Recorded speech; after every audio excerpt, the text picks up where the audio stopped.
Fuck me, I still couldn't get that shit to work. God damn it, motherfucker. Oh, well, there goes monetizing that. Anyway, sorry. Yeah, god damn it. I wanted to see the intro, but I couldn't get it to fucking, like, autoplay because of fucking whatever this bullshit is. Fucking Streamlabs, OBS, whatever the fuck. And it says it will, but it doesn't. Piece of shit. Oh, god damn it.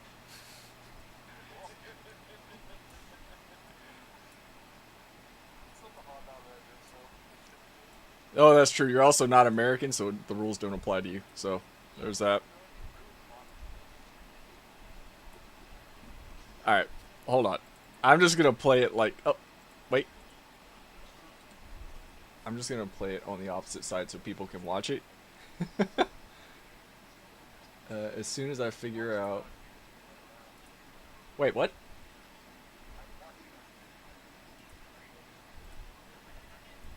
It's... I don't know, the file is weird, like how it... YouTube... embed, blah blah blah. Oh, god damn it. Hold on. Alright, I'll just move it over. I'll move it over.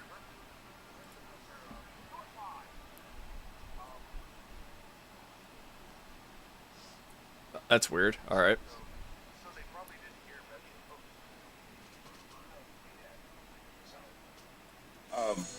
I opened it up and it said 2 watching right now. And it's like, oh, I know who both those people are. Oh, here we go. Pull up a chair, meet the crow. I'll work on it next time. Oh, Metro gets front and center. Awesome.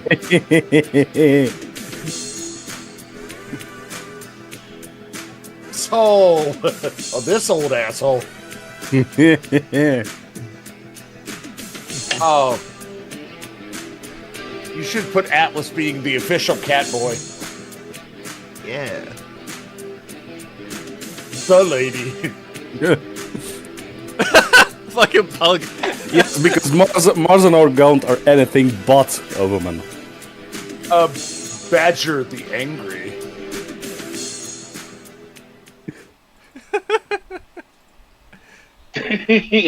I like how Pug's picture is just a picture of his head. Yes.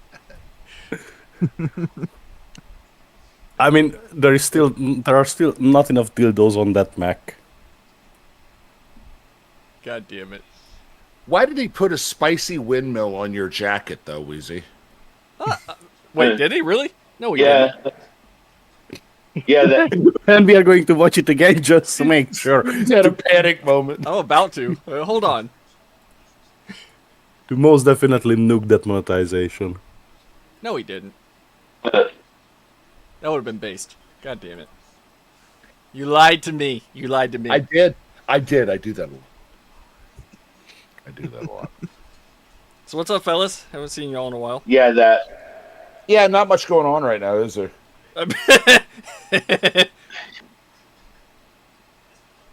I mean, you could say that. Sure, there's nothing going on. I've been fighting with fucking everybody on the internet, though. But there's that. Big hands. I was going to say so have I, but I joining Gen X, anyway. Just picking fights for the fun of it. Well, it's not even that. Like, fucking, just the sheer amount of naivete, I guess you could say, that's going on. Yeah. And, like, I get it. I get it especially from people like Metro, right? That are fucking ass end of Russia, you know, button up type of shit. But for people like in the UK that are sitting there talking about, oh no, we have to fight. As the UK, we have to fight. Fuck you, USA. It's like, alright. I guess. I mean, try fighting without the US of A. I keep submitting the link to these people to the way to sign up to fight for the Ukrainian Foreign Legion. Well, I saw somebody actually bring that up, and I think it was Wick TV that said it. Something along the lines of, I don't want to hear you people talking about it if you didn't serve. Yeah, I And- mean, it's very easy to volunteer. No, he was talking about the people saying to go volunteer if you Yeah, want to fight yeah. so bad. And I was like, so because you were in the military, which you should understand how this thing works, you're saying that the people that don't want to fight should be the ones to go volunteer or not say anything. Like, how does that make sense to me? Well, when you're encouraging other people, when you are trying to talk other people into a war that you yourself will not fight in, that's some low down shit right there. That is some ghetto shit right there. Hey, would you mind going and getting your ass shot off so that I feel better, so I can get updates on Reddit, and I can get likes on X, and I can feel better, and I can post more war porn? Because that's all this has been. This has just been a meat grinder for 3 years that has burned up men and material and treasure and it's like, give me a break, people. Either the war is over or you're going to commit completely. If all of Europe, and just like we were saying, that somehow Russia is both on the ropes at the very end of their supply lines and also the most vicious threat Europe has seen since 1939 at the same time. Yeah. And it's funny because it's real easy, and I brought this up because I'm one of those people that's like, war bad, and the war porn aspect of it is what initially put me off to the whole thing, was seeing these fucking, like, intricately produced videos of, people killing each other. The NAFO turds. Especially them. Especially on Twitter or X or whatever you want to call it. And I was just like, man, this is fucking gross. Like, some of these people are chomping at the bit for more videos of people getting limbs blown off or getting executed or, But only one side. You could only post videos of one side getting blown up. Well, yeah, and then, of course, when the Russians do it, they're like, oh, this is bad. You can't do that. No, motherfuckers, you've been doing that. Like the shit with the drones, right? How they were dropping grenades on people with drones. And then the Russians started doing it, or flying drones into people or whatever. And they're like, hey, look, see how bad this is? Look at what they're doing. But weren't you just showing videos of the Ukrainians doing that exact same thing? Yeah, but they can do it because they're the ones that got invaded. But In other words, they're treating war like a TV show. pretty much. Or like a Or team a- sport. Yeah, or a video game or something like that. And it's I hate to say it. I'm one of these people where it's like I'm not invested in this, right? I feel like I should be, but I'm not.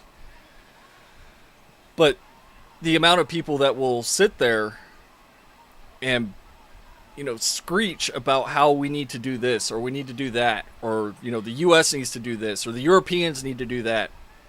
But all you've seen from any government, including ours, is just, here's more money.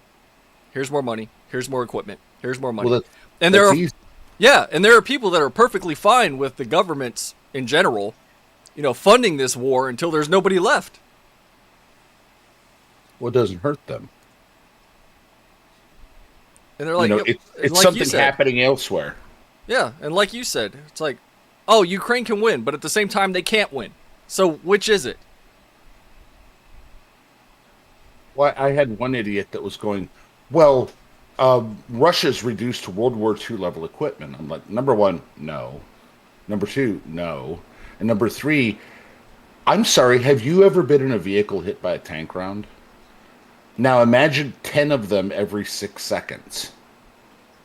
You don't think eventually your shit's going to break? If it's 10 to 1 odds, you're screwed. And there's no two ways around it. Yeah, and see, people like you that have actually served, that have been at war, people like my grandfather, who's on basically spouting the same stuff, know how nasty all this shit really is, right?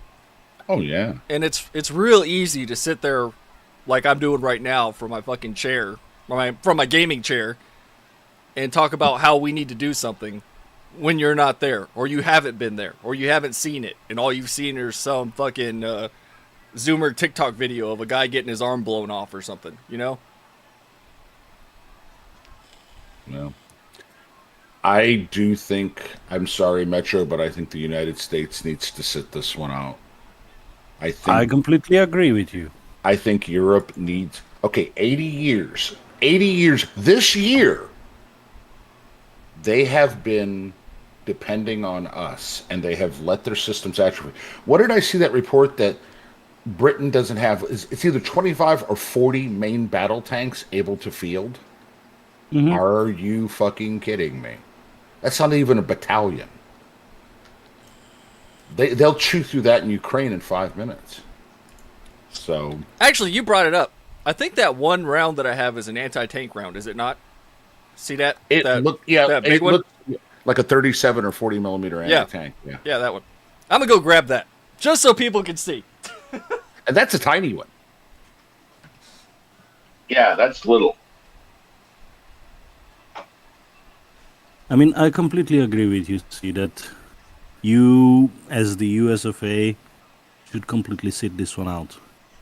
I'm not saying that you shouldn't be selling war material to European buyers who Alright. ship that shit to with Ukrainian shipping addresses, but You just but hit that on, should you hit on the but that word sh- that makes the most sense, though.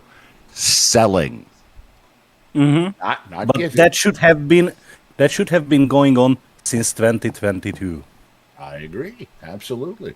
Simultaneously as the Europeans ramp up their own internal war material production and war material pipeline, and also work out deals with the Ukrainians about for what are they going to sell these items. But Europe was content to outsource this problem for 3 years to the Biden administration, and now they are caught with their pants down because predictably Trump came, and nobody was fucking prepared to do anything about that. That So, may be only about a 20 millimeter. That looks small. 25 Camera millimeter. makes it a lot smaller, but that thing it's pretty big. I mean, that's in my hand. All the guys are laughing now. As if even. Oh god, yeah. I mean, you gotta look at how big the head is on this thing. See, Is it cold in there too? a little bit. Is that why? Yeah, a little taper fade. Yeah, maybe 37, Yeah, I think it was listed as a 37. which is most likely going to be an anti-tank, early war anti-tank round, because Yeah. even most Shermans could that would just bounce off. Which I think this one was Navy issue. So the nearest way I could equivalent is let me put your head in like a big cooking pot, and let me get a ball peen hammer and hit that cooking pot. Cool. Okay. All right. Let me do that 10 times every 6 seconds. Now I want you to focus on fighting your vehicle. Mind you, that's if nothing gets hit. Sights, track, anything. There's not a go through the engine grill. The engine grill is notoriously thin on all tanks. It has to be. So 40 tanks or 25 tanks, that's a day and a half of fighting, maybe less. So Assuming nothing goes wrong. my biggest concern, and I say this from a former guy that had to learn logistics the hard and fast way, was the problem with a quote-unquote unified European military. Who's in charge? Who supplies the fuel? Who supplies the ammo? What vehicles? Half of that stuff isn't even compatible with the other half, or even close to. The closest thing to a unified fighting force, equipment-wise, is France. I mean, come on. The French had their shit together better than anybody else. I mean, you know the French nuclear doctrine? I know it exists. I'm not familiar with the wording of it. No. It's precisely, if shit breaks loose, nuke the Germans so nobody comes through. So it's the old fold a gap answer. Yes. Okay. Yes. Also, Yeah. and per nuclear weapon strategy, is their policy is to strike first. Yeah. That's So the French don't fuck around. that was literally the thing yesterday that was giving me the fucking worst case of the fucking are you kidding me? Yeah. Was the people talking about giving the Ukraine nukes. That's like a bad idea. It's a terrible idea, Atlas. Yeah. Pug and I are the only people that remember the Cold War more or less as adults, and teenagers. Oh.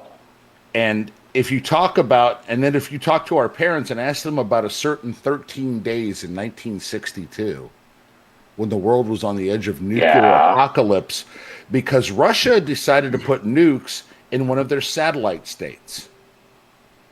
How could that go wrong? In response to the U.S. putting nukes in Nukes Turkey. in Turkey. Yeah, putting nukes in Turkey. So that became the policy, not 100%, that no longer would we put nukes in satellite states, at least not openly. Because the world came that frickin' close. And now they're talking about, let's give Zelensky, not the most stable asshole on this planet, nuclear weapons? Really? This is a good idea to somebody. Well, the key word there is let's give them, right? Like them Russia's, back. yeah, like Russia's not gonna, watch this happen and sit by and go, no, that's fine. Do you think, and this is to those people, do you think that Russia's just gonna sit there while other countries are just loading nukes into Ukraine? Fuck no. Well, the other thing, somebody's like, well, most of Russia's nukes don't even work. I said only one of them has to. Exactly. Only And one. Putin's enough of an asshole to use it if he feels, backed into a corner. Yeah. Which You'll goes do- back to that whole argument of, oh, he's the greatest threat ever, and then, oh, he won't use it, so he's not a threat. How do you know? You people say he's fucking nuts. That he's a Yeah. dictator. That he's an egomaniac. Of course he would use it then. What were we going to say, Pug? Sorry. Oh, sorry, I'm working on like 4 hours of sleep. I forgot. It happens. I don't know. I just don't get it. I'm like, why? I mean, I hate to sound like quote unquote Gen X boomer, but it's like, do you guys think this is a game? Yeah, Do they you think want you just Yes. hit, Yes. you just hit reset? Do you think Fallout's just the cool name of a video game series? Yeah, the answer to your question is yes. Nobody gives a shit. They just want to win. And I put win in quotes. Yeah. That's what this is about.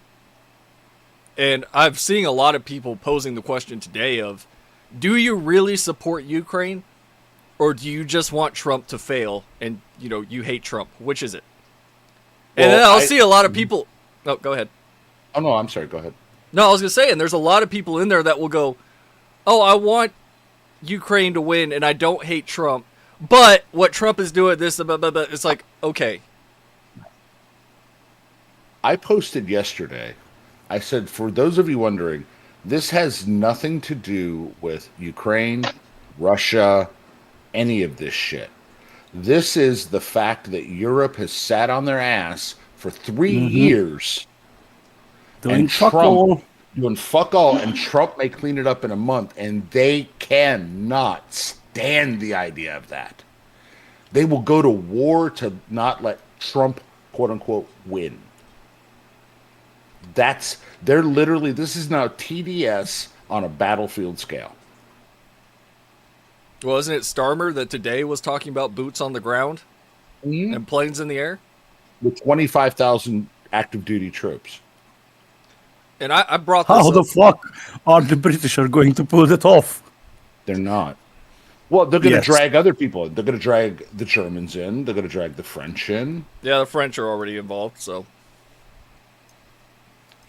I mean, Yeah, the let's get German all this military is an interesting beast because every 5 or so years, the top tier 1 units get decimated because it turns out everybody there is a Nazi. and they were and they were planning a coup. Do they take turns or? Well, I mean, I think it's just ascending order of okay, who's at the top at the moment. Tatsy Tatsy, who's going to be the Nazi? Yes. God. I'm just watching this and I'm shaking my head going, okay, did you ever realize there's a reason the United States and Russia never went toe to toe? You fucking retards. Yes, I mean, there was a reason there was a lot of proxy wars in the 60s, 70s, and 80s. Yeah. Yeah. Because it was cheaper in material, in human cost, in everything, to just let others duke it out. Well, I think The problem is... Oh, I'm sorry. Go ahead. No, go ahead. You started first.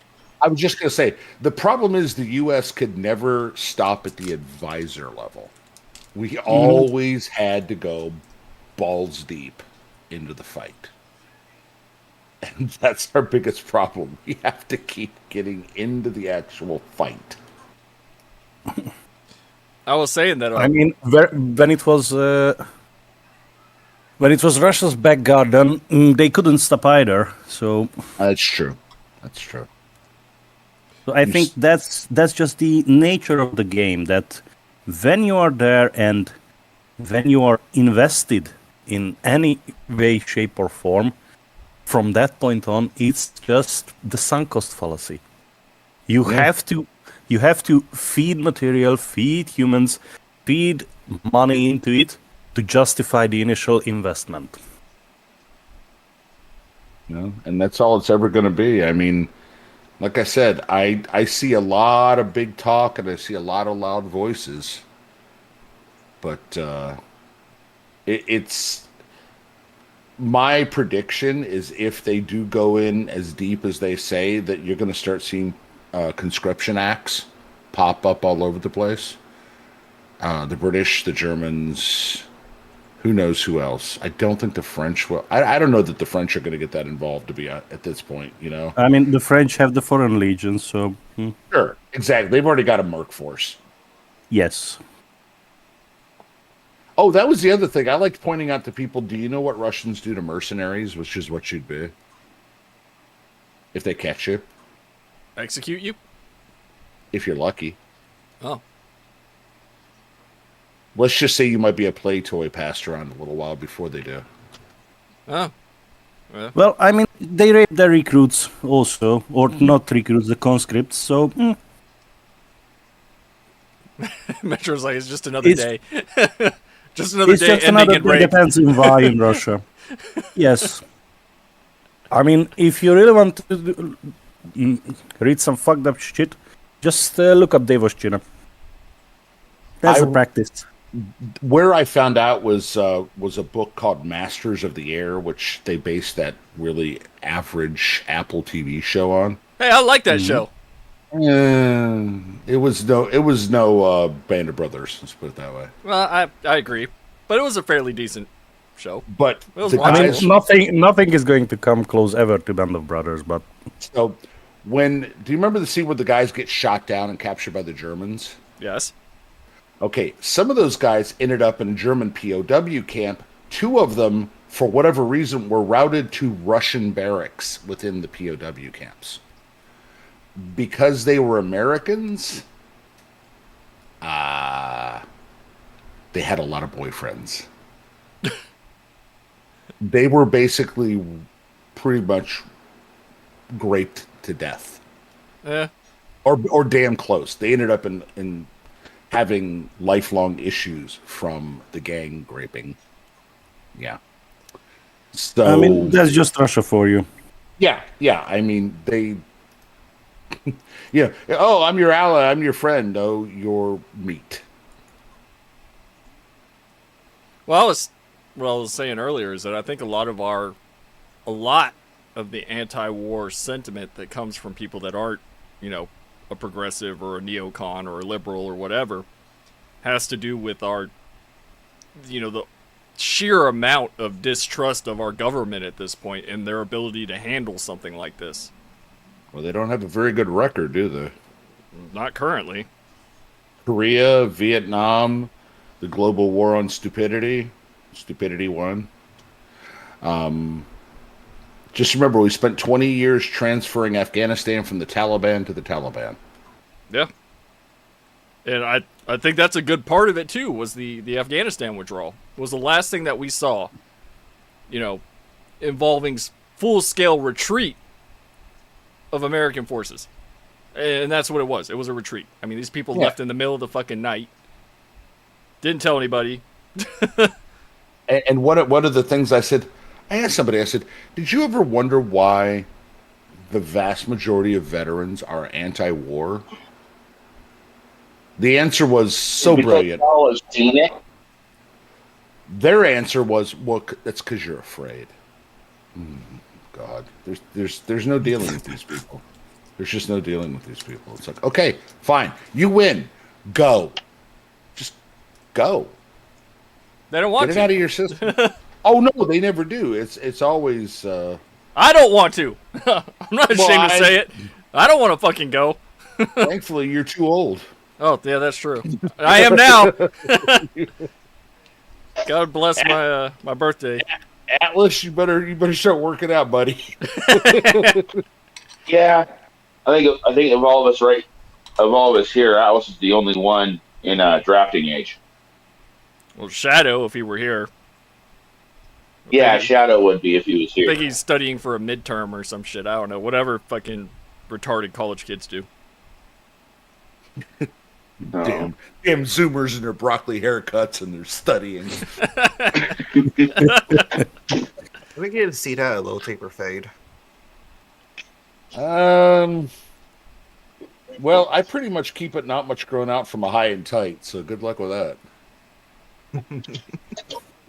It's gonna have We're gonna the, use her from Wombat. Yeah, our resident hippie here. dude. I'm so tired of long hair at this point. The only reason I haven't cut my hair is because I'm scared it won't grow back. Well, it is receding in the front, so It is. How's the back Bro, doing? it's been receding in the front since I was like 26. So I'm And like, it won't. And if you cut it, it won't grow back. So yeah, exactly. So Hey, I'm gonna end up looking like You'll get Metro. over. I'll Yeah, just I go You'll get bald. over that fear. Yeah, I think you should just shave your head. And you'll see mean, me the wearing difference- hats all the time. the difference between the two of us is it's my choice to look like that and not forced upon me. Kingpin. That's what I'm saying. Like I would probably shave my head, and then be done with it. You should. So I keep telling my should- wife, I'm like, if I start getting a really bad bald spot, especially in the back, it's just coming off. It's Yeah. just coming off. But to be We- fair, I mean, the guys who say that Okay. never get a bald spot, so you are safe. Yeah. Easy. Shave your head, but keep the goatee. He's going to look like Or- he has a spicy windmill tattoo. That's under his shirt. Or shave your head, but keep the ponytail and make it a top knot. Oh my god. like an actual fucking samurai, just shave Oh. everything right here, leave the sides. No, Pretty- make it pretty make it a top Yeah, knot that's- and start riding a white Harley Oh with god. red And I keep pinstripes. I keep telling people, Weezy might actually know this, but the reason for the man bun existing is because samurai were covering up their male pattern baldness. It do be like that. Oh, So- I know we weren't talking about 40K, but I do want to throw out, did anybody see Luton's hot take? Yes. It's not so fun when the foot is on the when the shoe is on the other foot. Hey, gee, bitch! your fetish group is suddenly under threat. What happened, man? Look, we all saw this coming, right? As soon as they were like, "Oh, it's the male death cult member," I was like, "The next step is Mr. Battle." I'm just saying. I mean, as I think Warhammer as had a pretty brilliant Twitter reply that Now we have more male Death Code assassins than female femme studies. Yep. That's true. Now we need Misters of Battles. I'm just saying, it's only a matter of time. They're running out of ideas. How about Mistress of Silence? Yeah. But Little fancy top hats. and that's why I said in the hobby posting channel, I was like, I actually kind of like that kill team. There's a few things I could work with in there. We do I mean- have a prototype Mister of Silence, Jurgen. I mean, those two, those kill themes that came out, this one and the one earlier, that Inquisitorial whatnot, they are ideal for 5th edition 40k. With the 3rd edition Demon Hunters and Witch Hunters Codex, you can make all kinds of Inquisitorial warbands. And Inquisitors also. If you are not inclined to use the Cotes wearing adult diapers. So,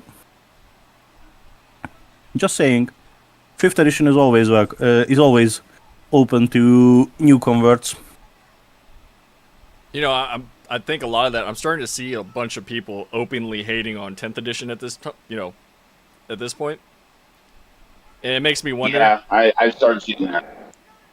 Like it's pretty substantial now, and I drove by my local game store that I used to go to all the fucking time up until, what, a few months ago, and the parking lot was like Up until the drove by exactly. up until the end of the end. But there was nobody there. There was nobody there, and that place was constantly full on the weekends, like every weekend. And the parking lot was empty. So, Well, let's be honest. Is there much need to go anymore? not really, but you always had people in there that were painting or, just chit-chatting about armies or actually playing a game. So it was... Now, I can do a lot of that online. But it was fairly social, and don't get me wrong, it was always the same people. But now all those people are either moved on, or are doing exactly what you just said, or doing it online, or...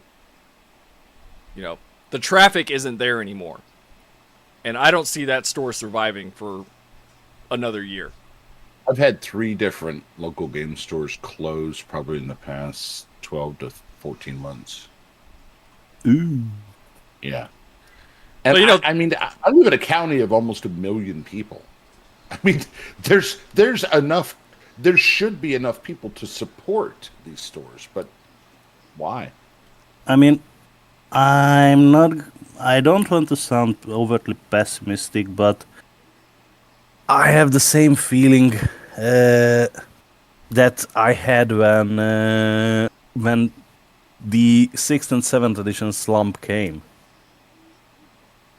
It was for multiple years. That's when the competition caught up to GW, and all of the other small-scale skirmish game, War Machine, Malifaux, Infinity, what the fuck ever, Flames of War. That was not small-scale, but that was also popular at the time. Became very popular, and it took how many years for GW to claw back? Yeah, up until about COVID. Yes. And now I see the very same things. The very same, boneheaded decisions that are killing the game, killing the player base,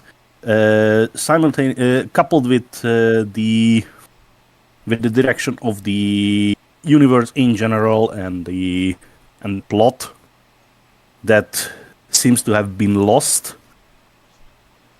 Also, with the rules that are nobody's favorite, and everybody's looking for alternatives.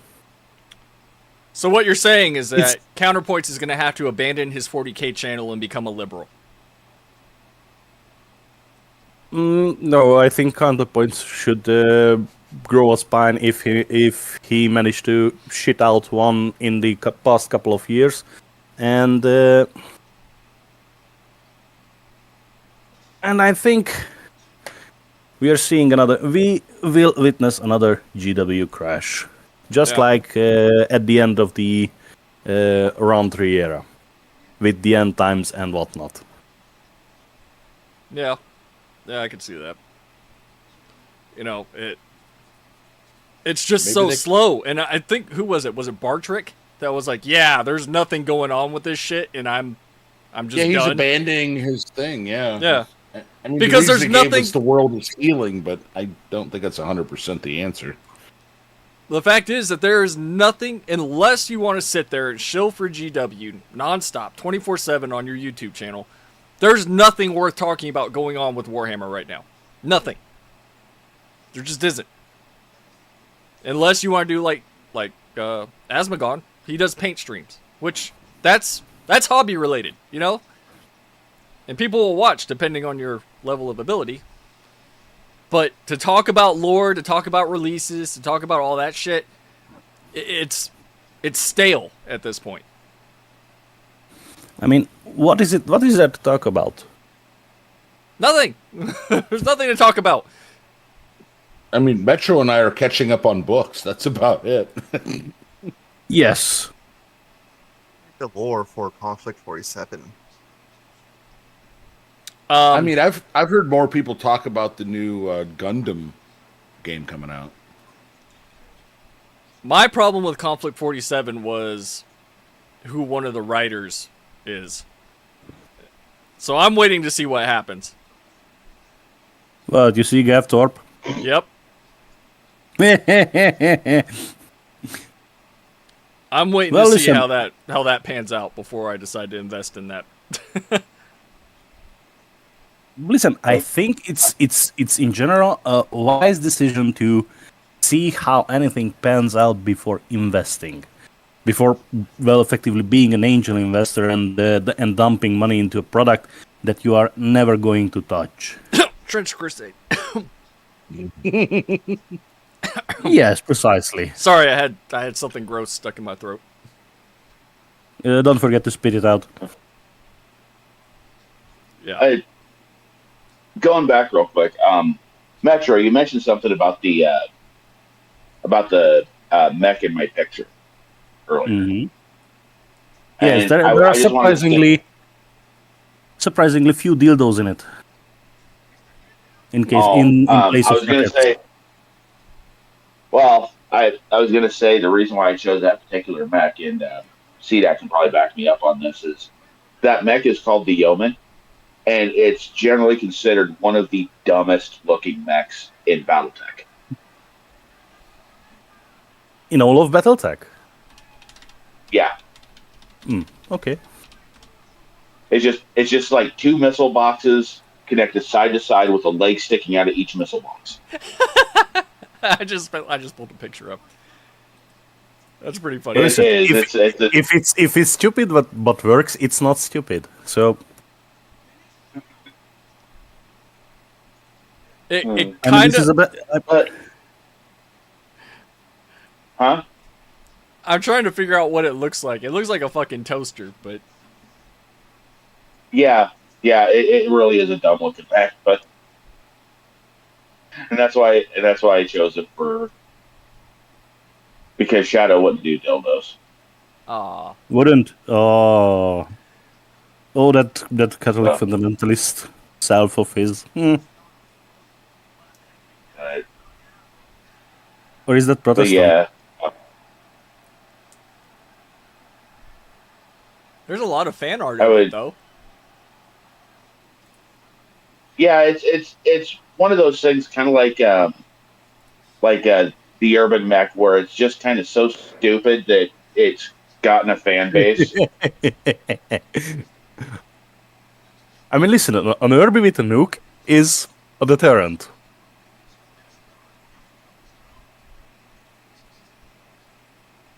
I mean, it deters common sense, but it's working.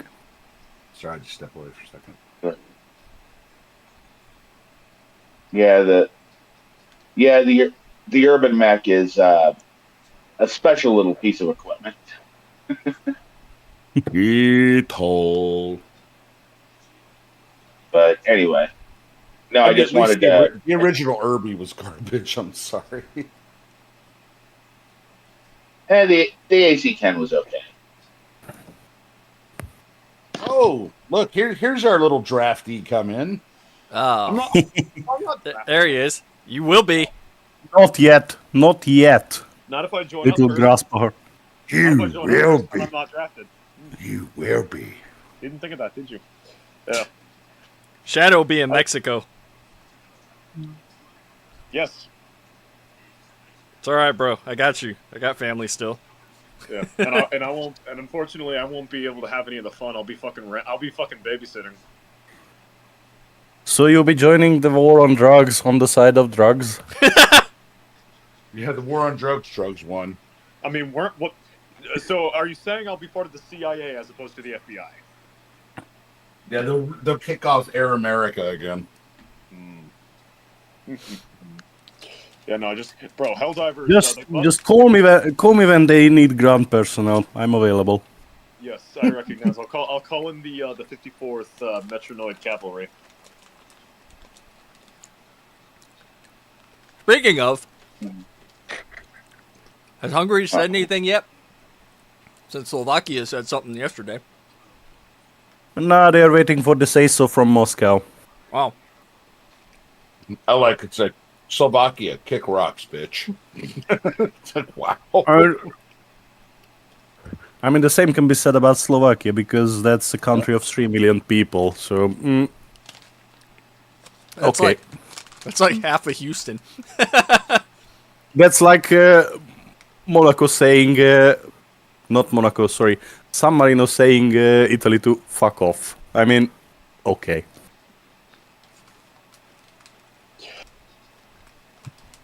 Okay, Combat, I know you're not in a good mood with Moondragon right now, but I just saw a meme she posted. I think you'll get a fucking crack out of this. What's going on with her? She's been doing like a bunch of pro-British and anti-American shit apparently. And I ignored her months ago. She's boring. She's kind of a one-trick pony at this point. yeah, 2 tricks, I'd say. 2 big tricks. Okay, can't argue. Actually, that's 1 trick. I was gonna count that as 1 trick. The other trick being milk toast based ticks. Yeah.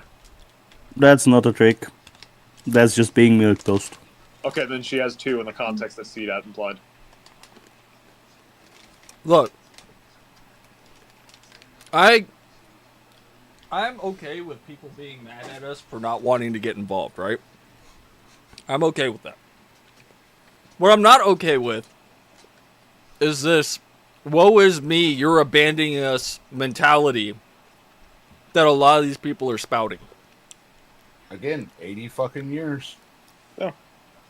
Like, and it's not our prerogative to be your defenders. It's not our prerogative to support you guys. You are not states of the United States. You are not. We are not your. You claim we're not your suzerain. If that's the case, then we have no moral obligation to stick around. We have every moral obligation to defend and uphold a certain level of comfort and standards for our citizenry. And supporting you is directly in conflict of that. So unless you can make it worth our while, we have no reason to be there. Oh, but Russia. You mean the same Russia that you're saying is getting their ass handed in Ukraine? Great. Then you don't need us. Fuck off. Team America was not a training film. Nope. But it was And then there's also the thing that these are all the same people that sat there and bitched for years and years and decades that the United States was acting like the world's police. Yep. Yeah. Which is why one of my favorite jokes is Europeans will whine about the United States being an imperial power until they want us to defend them, at which point they will go, oppress me harder, daddy. That's what I was saying. It was like, now that Starmer's sitting over there going, hey, we're going to put boots on the ground and planes in the air, let's see how much they want to sit there and rah-rah about, oh, we have to fight. You Americans have to fight. All right. Now he's saying y'all are going to fight. What are you going to do now? I'm pretty sure if they kick off the fight, Article 5 does not apply. Yeah, no, that's absolutely true. It needs to be an attack on us, and I don't even think if they put like like an expeditionary force to defend civilians, if they put troops in an active war zone, I don't think Article 5 would apply even then. But they put some guys in to help defend a refugee camp, for instance, then those get hit. I don't think they could go, hey, Article 5 for that, which might be what they're trying to do. Shadow, I take it you like my picture I posted? The AI one with like hate crime.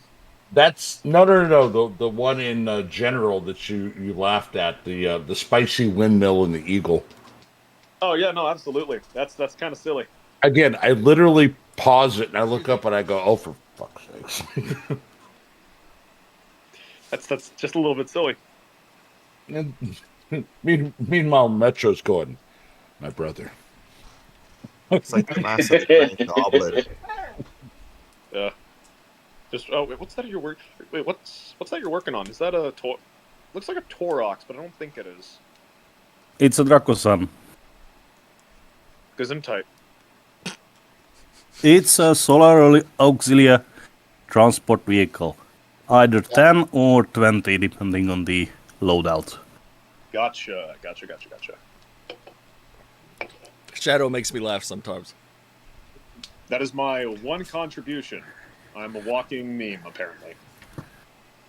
I mean, it was in the Solar Auxilia battle box, and it's a glorified paperweight, but it's, I think, ideal to test out paint scheme ideas.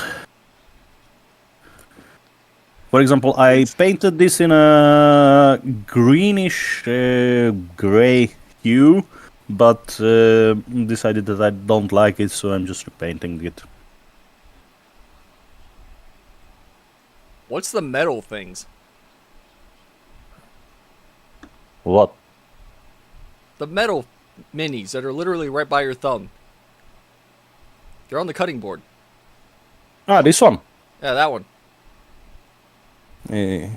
I think you posted that earlier, if I remember right. Yes, this one was a Games Day exclusive Space Marine Sergeant or Captain or something like that.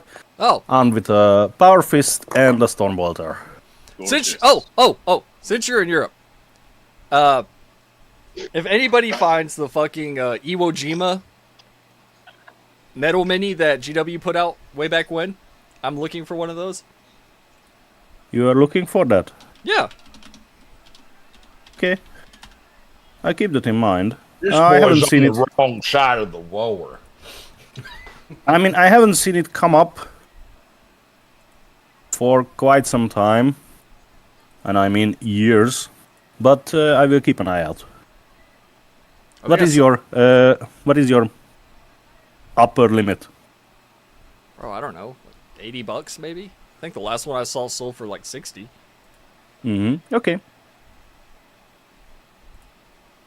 I think it was mostly sold in America because it was a promotional item for I don't know which anniversary of the Iwo Jima landing. What the fuck? But maybe some made it here. I keep trying to respond to this shit. What are you responding to? Dickheads on the internet. Aw, they used my other account. That's so gay. I have like four Gmail accounts. I do love the people that are now pointing out that the Ukrainians are resorting to using M14s. Also, I love how, like, right after Zelensky was like, yeah, no, we're doing fine, all the videos of their press ganging came out at once. Yeah, that one guy strung them on. It was like 45. The woman blowing herself up. I'm like, oh my fucking god. Are we really at that point now? Mm-hmm. I don't think. Yeah, I saw like 10 videos in succession with that shit. Yeah, no, like the fact that people are surprised that the country that has had to throw all of its veteran and mainline assets into impossible to win, hold the line scenarios is forced to press gang people who don't want to fight.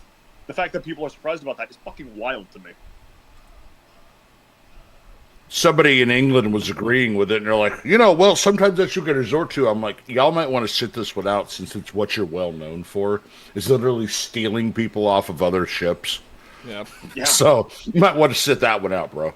Yeah. Yeah, that's exactly what started the War of 1812.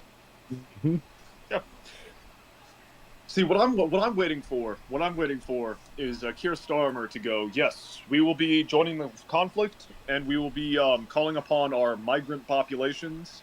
We will be forming the first London motorized division, and it's just the war boys from fucking Mad Max Fury Road, just a bunch of fucking like coked out, drugged out jihadists driving pickup trucks.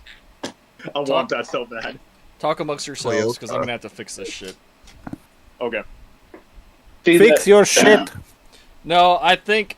See, the thing, And whatchamacallit had a post about it earlier about how his Microsoft account was getting brute forced, and now he's locked out, or was locked out. Who? Elon? No.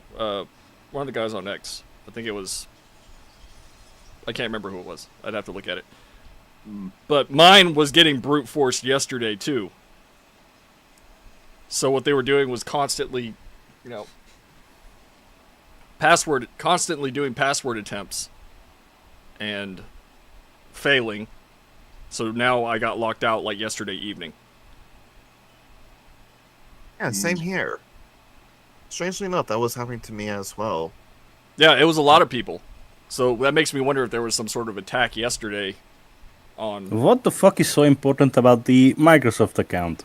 I mean, it does literally fuck all. It's just there. I mean, if you can get like access, if it gives you access to like emails or something, there's private information in those. And who the fuck uses Outlook outside of office people doing office work?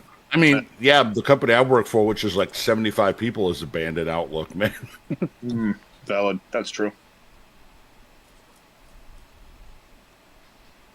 So I mean, that's entry-level bullshit. I'm essentially locked out of both of my accounts because somebody's been brute forcing my main email account, and I can't get into it to get into my secondary account. So, yeah, it fucking sucks. Don't worry, What?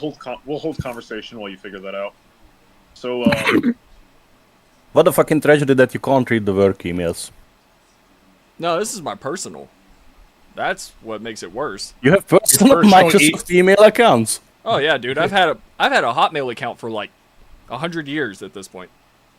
What the fuck are you, a boomer? Do you Yahoo?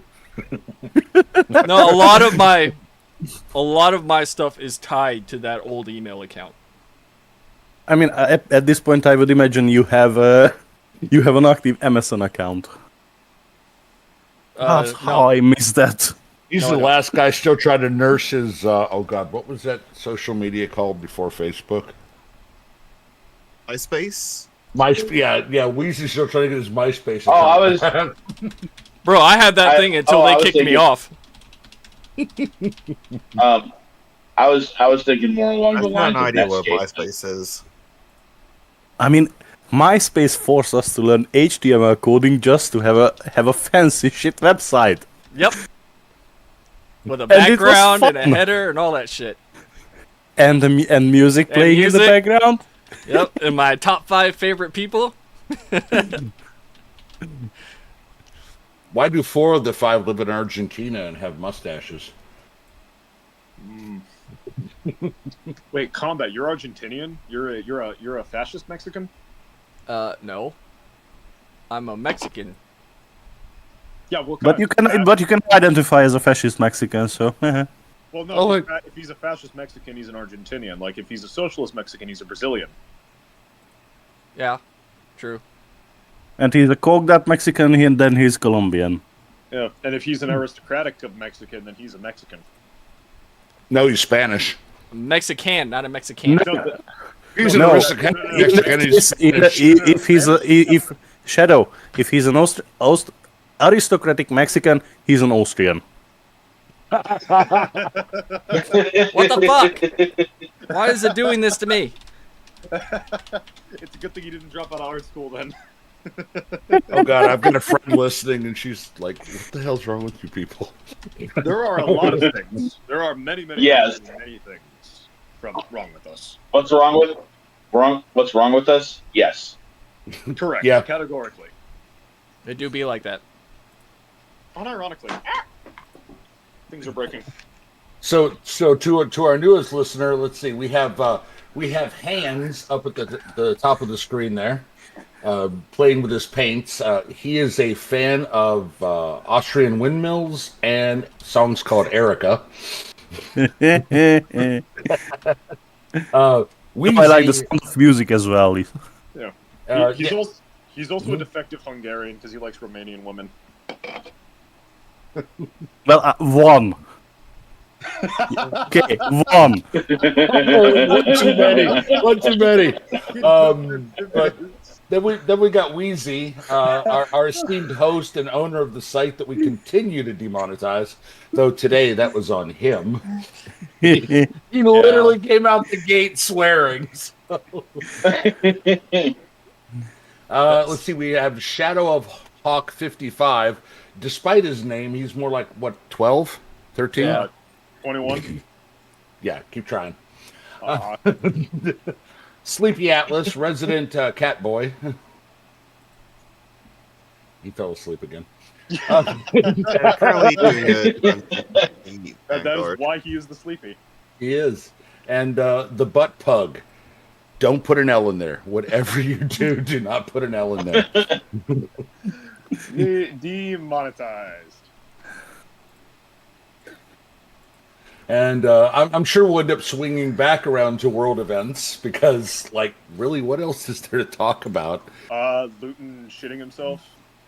We did touch on that earlier, but yeah, we can come back. Hey, again, when it's his fetish, suddenly he cares, right? Unironically, or kind of paired with like Swanee was like talking about how like why is everyone talking about bigotry or DEI or whatever? Because you can see the effects of one of those clearly on the setting. Yeah. Squats came back. Everyone was cheering. Everyone was happy. Hell, you could even go back to like the Primaris when they made Primaris a thing. When you allow people to alter a setting intrinsically the way they've been doing the last 2 years, eventually it's going to affect the thing you like, and then everyone's going to get screwed. Yeah. Well, and people are so fucking selfish, they can't realize that until it happens to them. Like, if I remember right, Luton was defending the Femme Stodi's decision. he was. Because it's like, lore doesn't matter. But now something he cares about is affected. Oh, hold on, lore matters. Yeah. He literally says something to the effect of, well, you know, if you're upset about this, obviously you haven't read deep enough in it, or you're completely mistaken about it. It's like, you ain't saying that shit now, are you? Yeah, no, because it's affecting him. I mean, I always, with every new iteration, I always feel justified in my hatred of the lore tuber and the Warhammer content creator, but now I want to beat Luton to death with my books. Well, you probably have as many as I do, so that's a pretty bad threat. Very bad threat. Yeah. And listen, I could beat him up with one copy of Warhammer Fantasy rule books. I mean, that's enough to kill a man. Yeah, most of mine are digital, so it would just basically be breaking a perfectly good Samsung tablet. Or you can drop on him a server rack. I've also got a physical copy of the Ultimate Guide. That's pretty meaty. That thing's like $30 on fucking Amazon right now. Yeah, I went ahead and bought one. I bought a digital and a physical, even though they literally destroyed their own lore within like 5 minutes of it being launched. Which one was that? The Ultimate Guide. Oh, okay, yeah, gotcha. The Ultimate Warhammer Guide. Yeah, they literally just basically goat screwed their own lore in about 5 minutes. They actually beat Blizzard to destroying their own lore, which is quite that's impressive. That's fucking impressive given what they did over the course of one expansion. Yeah. I mean, Lizard. I got it right. Blizzard literally just lit it all on fire and said, "You already bought the books, bitches. What are you gonna do about it?"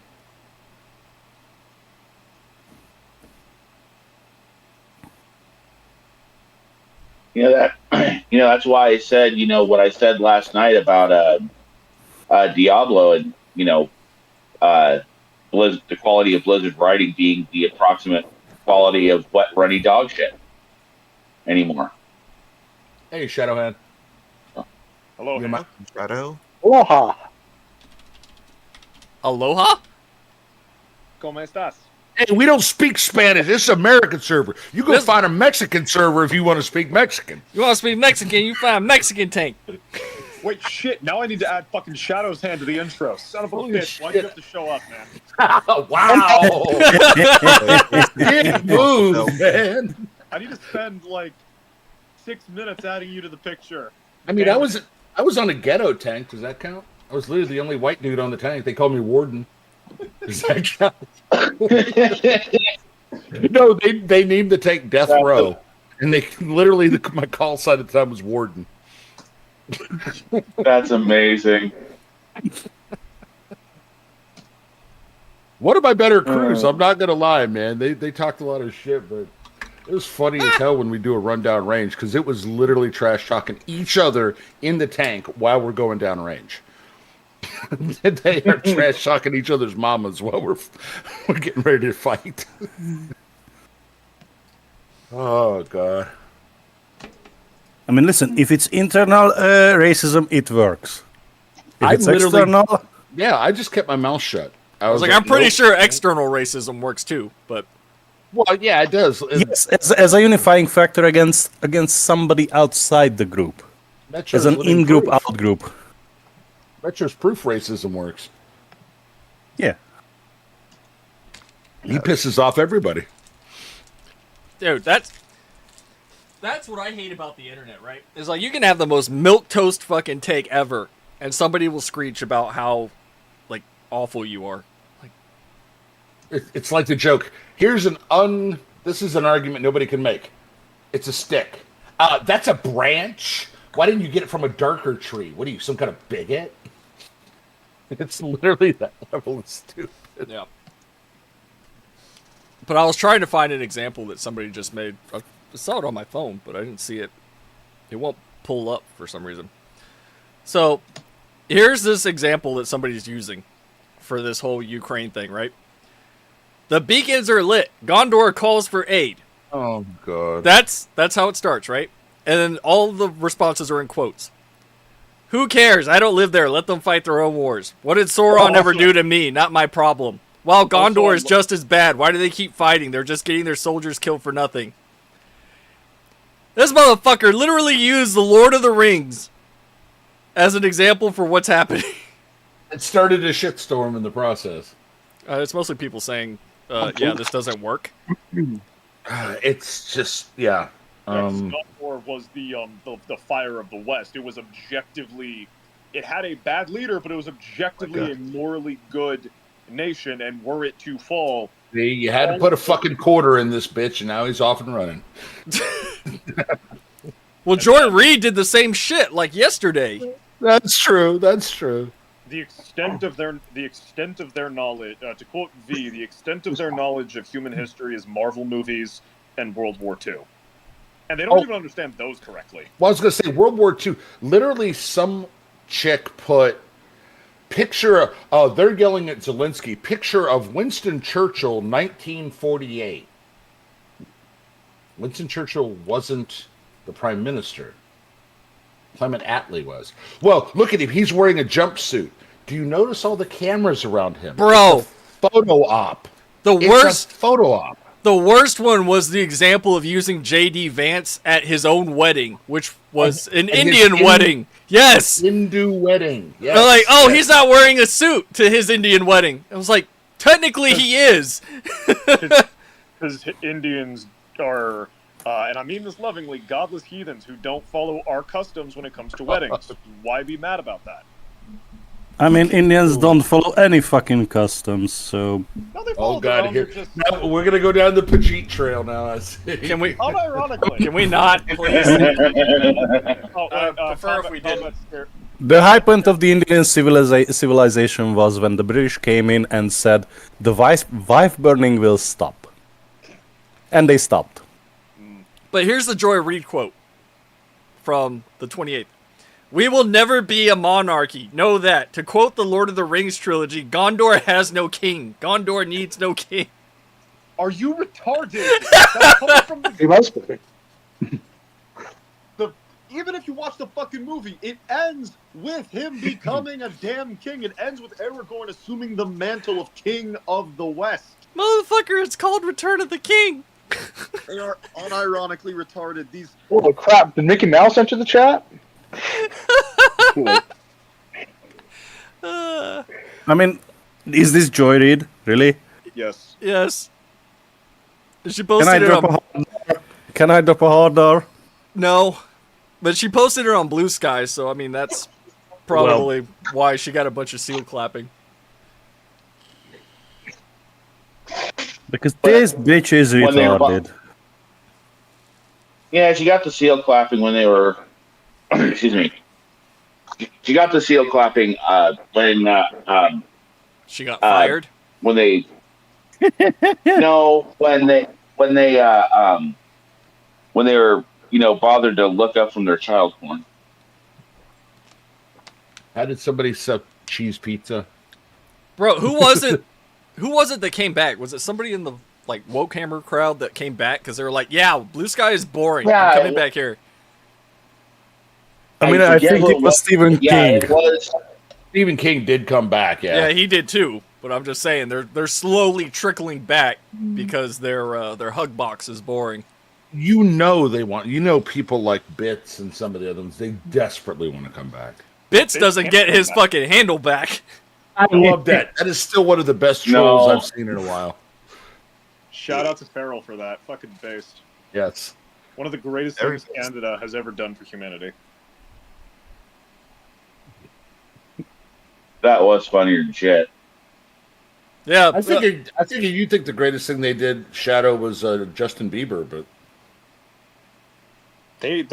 We are still owed reparations for what they. Okay, I can't. I want to hate him, but at the same time, knowing what Diddy did to him kind of makes it. yeah, you actually feel sympathy for the little bastard, don't you? Yeah, now you feel sympathy because you realize what Diddy did.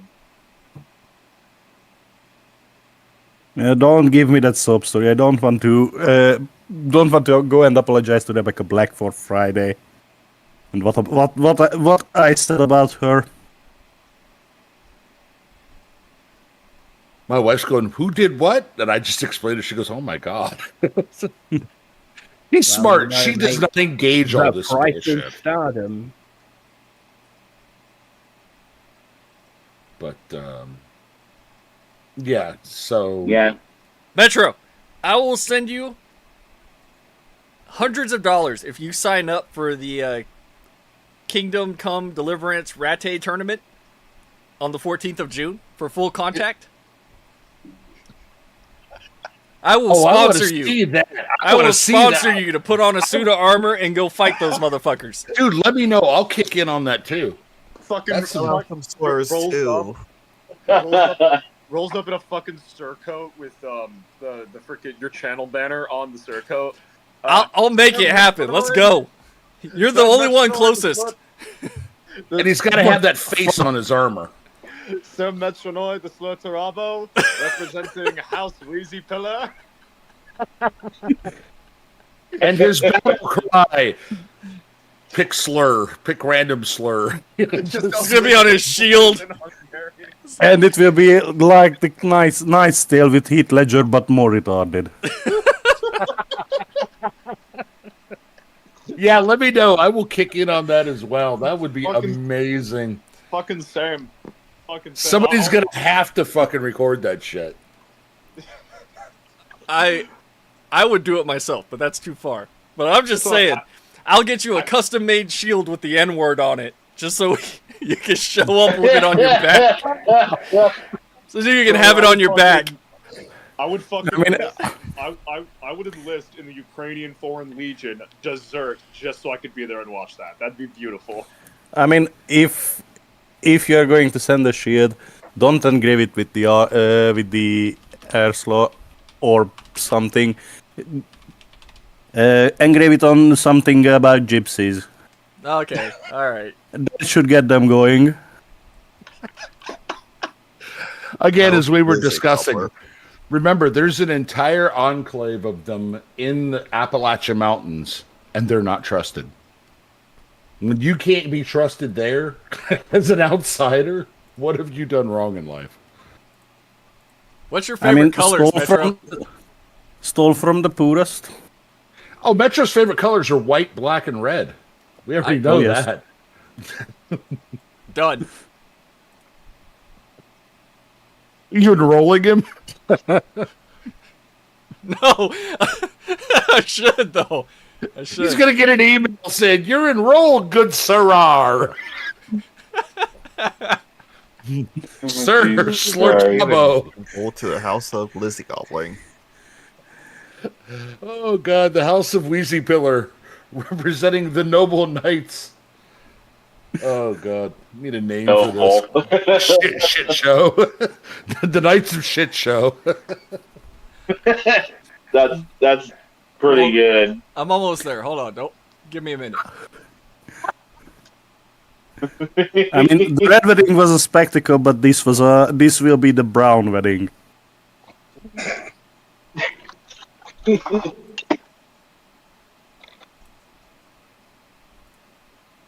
We could have you quoting songs from or lyrics from a certain Cher song. That ought to get going.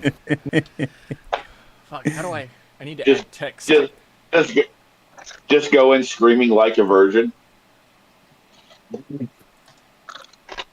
I was suggesting gypsies, tramps, and thieves, but Aren't those synonyms? no.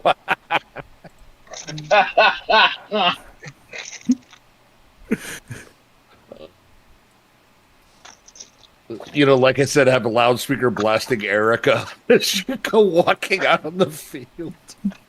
Where's it gonna open? Oh damn it! It's gonna open on my other screen. Hold on. I'm working Oh, on you something just here. the L speaker.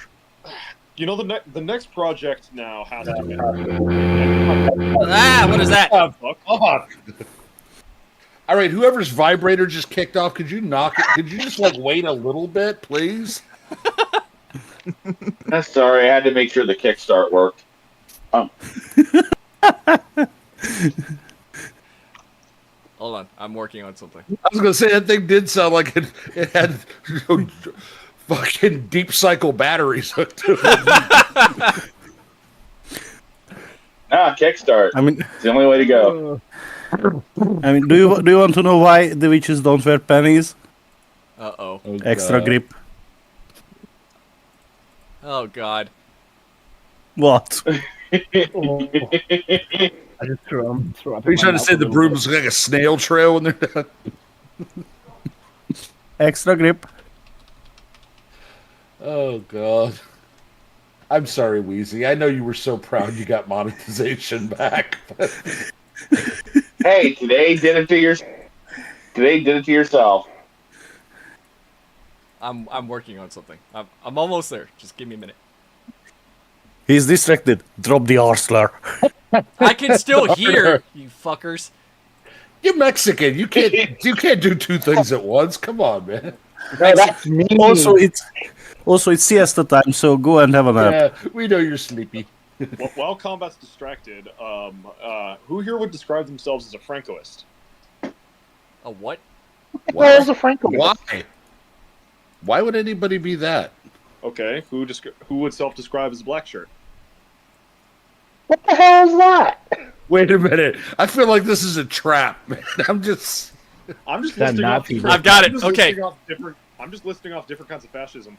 Okay. Oh. If everybody will look at the chat.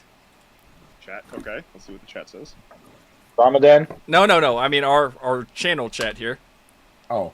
I have officially made Metro's shield for the Kingdom Come Deliverance. Oh God, what is this?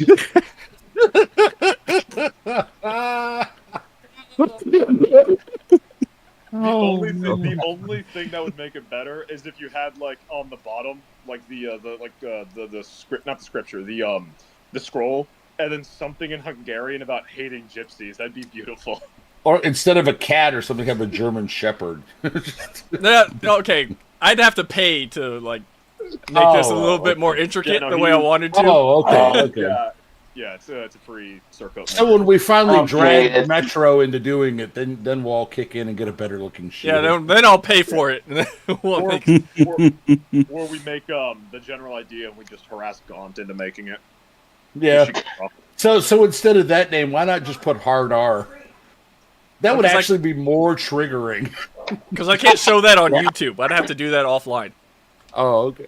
I mean, just instead of what you wrote, just wrote hard R, like in Stellar Blade, or what? When is this? Deal. So when is this Grand Melee June. tournament? He's getting excited. This is What time? What is the precise date? I have to go back and look. June 14th at 10 a.m. Fuck, Your not time. Juneteenth. bitch. Still being officially celebrated by the government. So tell me this: is there anybody you can get Metro to record it? The problem is that day I'm at a concert about 200 to 300 kilometers away. So That's not an excuse. That's like Yeah, going but from what- one end of Texas to the other. You can do it. Yeah, I was gonna say that's pretty common right there, man. That's a day's drive. Honestly, I think it's less. I think it's less than going from one. Yeah, that's to the other. that's I about think- 100. That's about 200 miles. That's not bad. Yeah, that's my drive from my college to my parents' place. Like that's 2-3. Yeah, hours. but you live in America. You drive along a flat surface. true. I was gonna say Oklahoma into Texas. There ain't shit out there except billboards telling you not to do drugs. And a sex shop on the border, and a sex shop on the border of Texas and Oklahoma. Oh, I was gonna say I thought that was just Florida. Like every 3 miles, there's a strip joint, a sex shop, and No, dude. No, And me and Pug. the first establishment on the Texan side of the border is a sex shop with a massive fucking billboard, and then the first establishment on the Oklahoma side is a massive fucking casino. I know exactly where Shadow's There talking isn't about a too. church in the middle. There isn't know- a church in the middle to repent. No. I'm disappointed. Nope, there is a river you can jump into though and pray to be baptized in. Yeah, I know exactly where Shadow's talking about because that's the route we take to go to Missouri or anywhere else. And it is a big ass fucking casino. Yeah. Got good So fishing. that's where the Japanese money coming from. Okay. Atlas, where do you find this shit, man? What did Atlas post? It's in memory. Oh, Oh. God, no. Oh No, my I'm god! not- What the I'm not clicking you- that on you stream. can't not that on stream. No. I think that's just Balkan's individual having a polite conversation. What is the fuck? That's gonna say. Is that like how to say hi in New York or?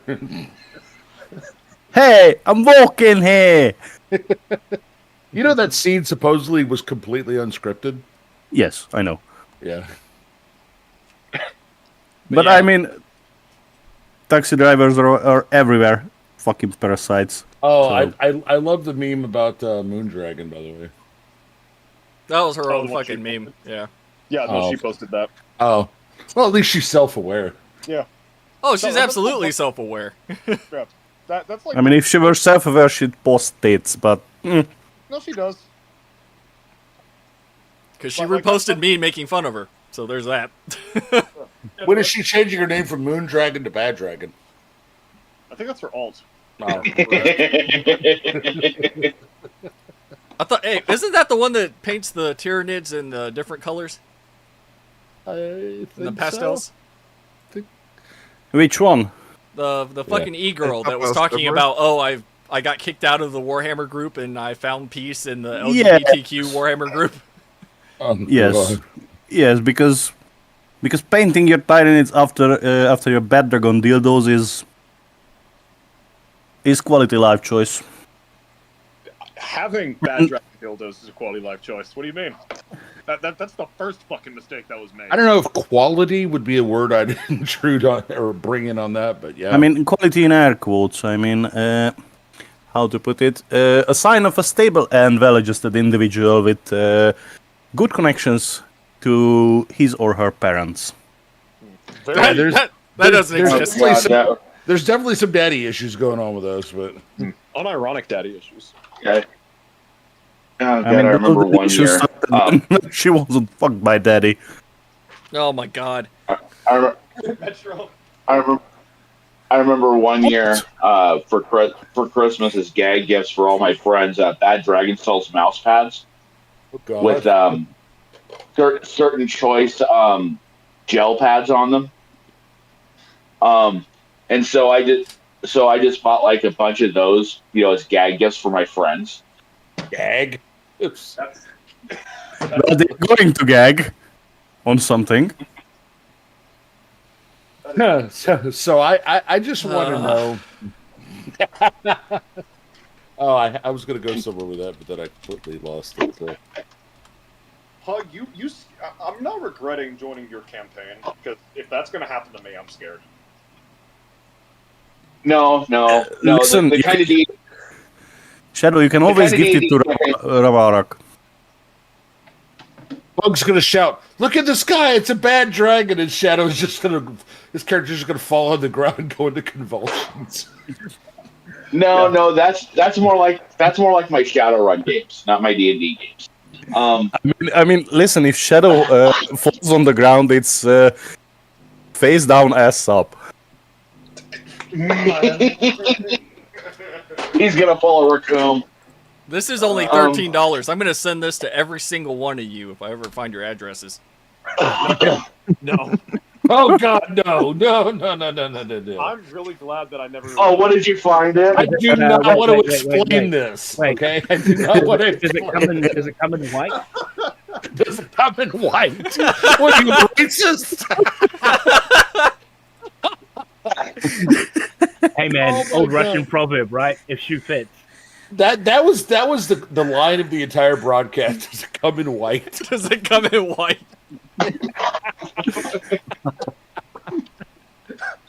Oh God, I'm dying, man. Fucking dying here. Fuck. I made myself something to eat. And I'm walking here.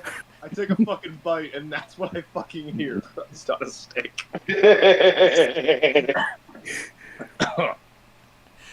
I'm never gonna get paid from YouTube. No. No. Fucking lootly not. Hey, it wasn't a racist statement. It was just a question. It's just a preference. That's right. Oh my God. Look, it's not racist. Oh, that was. I'm just not down on brown. That's all. Please, somebody, please clip this entire conversation, please. As a matter of fact, we literally need that on Discord. We need that as like an emote button. Just because it come in white. Oh god. Oh my God. Well, hey, look, I'm sure you could make that mouse pad into an emote, right? I mean, And just title it. Does it come in white? Yeah, just send me the one that you want, and I'll be able to do that. Well, the picture's right there, man. Just send that picture right below the Oh, I shield. didn't know we had the picture. Hold on. Yeah, just look in channel chat. Yeah, no, I can. Does it come in white? Eating. I'll take care of that. Oh wait, hold on. Did Combat ever get rid of the soundboard out of curiosity? No, he did not.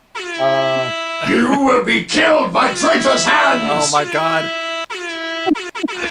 Oh no. No, here we go.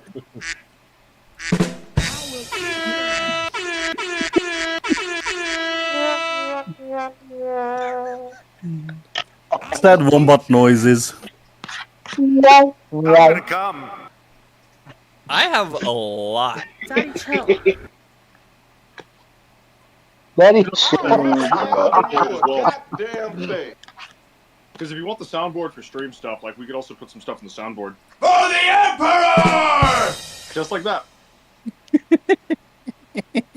Oh god, I can see where the rest of this is Oh. going. Why are you gay? I'm gonna come. So good that I'm painting because I will be fucking around that so much with the soundboard.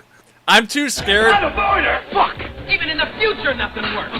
I'm too scared to click on the one from the Legion's Discord server that says Oh, yeah, Jew no. Tyrannid. No, don't. I kind of want to. I want to click on that one, but I'm scared to. Do it. Yeah, Do it. you're do by it, yourself. Do it. Do it. Do it. No, this is literally Wheezy.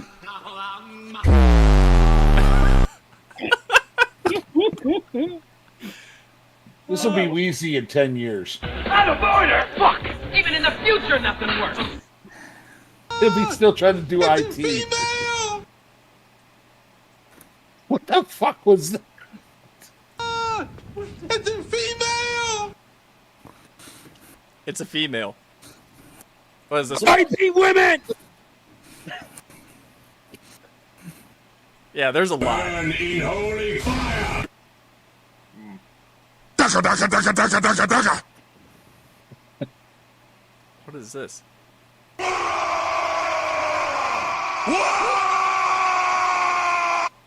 I like By that. the sound of it, orcs. I like that. I like that one right there. I like the orcs.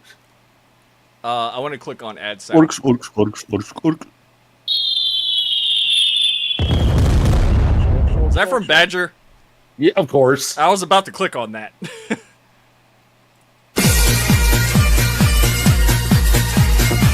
That's gonna be metal, man. That's gonna be metal. Man. That's gonna be a copyright strike. Oh, Jesus Christ. I mean, techno bagpipes. Oh, no.